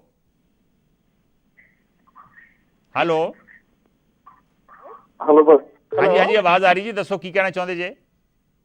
ਹਾਂਜੀ ਸਰ, ਸਤਿ ਸ਼੍ਰੀ ਅਕਾਲ। ਮੈਂ ਨਿਊਯਾਰਕ ਤੋਂ ਬੋਲ ਰਿਹਾ ਸੀ ਸਰ। ਸਤਿ ਸ਼੍ਰੀ ਅਕਾਲ ਜੀ, ਕੌਣ ਬੋਲ ਰਹੇ? ਮੈਂ ਜੀ ਰੁਪਿੰਦਰ ਸਿੰਘ ਬੋਲ ਰਿਹਾ ਨਿਊਯਾਰਕ ਤੋਂ। ਹਾਂਜੀ ਰੁਪਿੰਦਰ ਜੀ, ਦੱਸੋ ਕੀ ਕਹਿਣਾ ਚਾਹੁੰਦੇ ਜੇ? ਮੈਂ ਜੀ ਤੁਹਾਨੂੰ ਤੁਹਾਡੇ ਨਾਲ ਤੁਹਾਡਾ ਪ੍ਰੋਗਰਾਮ ਦੇਖਦਾ ਪਿਆ ਸੀ ਤਾਂ ਇੱਕ ਮੈਨੂੰ ਯਾਦ ਆ ਗਿਆ ਇੰਸੀਡੈਂਟ। ਅਸੀਂ ਕਾਨਫਰੰਸ ਤੇ ਚੰਡੀਗੜ੍ਹ ਆਏ ਸੀ, ਸਾਡਾ ਕਾਨਫਰੰਸ ਸੀ ਤੇ ਸਾਡੇ ਨਾਲ ਇੱਥੋਂ ਸਟਾਫ ਵੀ ਸੀ, ਇੱਥੋਂ ਸਾਡੇ ਨਾਲ 2-3 ਗੋਰੇ ਵੀ ਸੀ ਅਮਰੀਕਾ ਤੋਂ। ਉਹ ਸਾਡਾ ਡਰਾਈਵਰ ਸੀ ਨਾ, ਅਸੀਂ 4-5 ਦਿਨ ਰਹਿਣਾ ਸੀ ਉੱਥੇ ਤੇ ਸਾਰਾ ਪੰਜਾਬ ਵੀ ਦੇਖਣਾ ਸੀ। ਉਹ ਥੋੜਾ ਜਿਹਾ ਇੰਸੀਡੈਂਟ ਸੀ ਕਿ ਉਹ ਸਾਡੇ ਨਾਲ ਗੋਰੇ ਸੀ 2-3 ਤੇ ਉਹ ਜਿਹੜਾ ਬੰਦਾ ਸੀ ਉਹ ਸਟਾਫ ਸਾਰਾ ਭੁੱਲ ਗਿਆ ਉੱਥੇ, ਸਾਰਾ ਉਹਦਾ ਥੋੜਾ ਆਰਸੀ ਵਗੈਰਾ ਜਿਹੜੀ ਉੱਥੇ ਹੁੰਦੀ ਹੈ, ਕੀ ਬੋਲਦੇ ਆ, ਲਾਇਸੈਂਸ ਵਗੈਰਾ।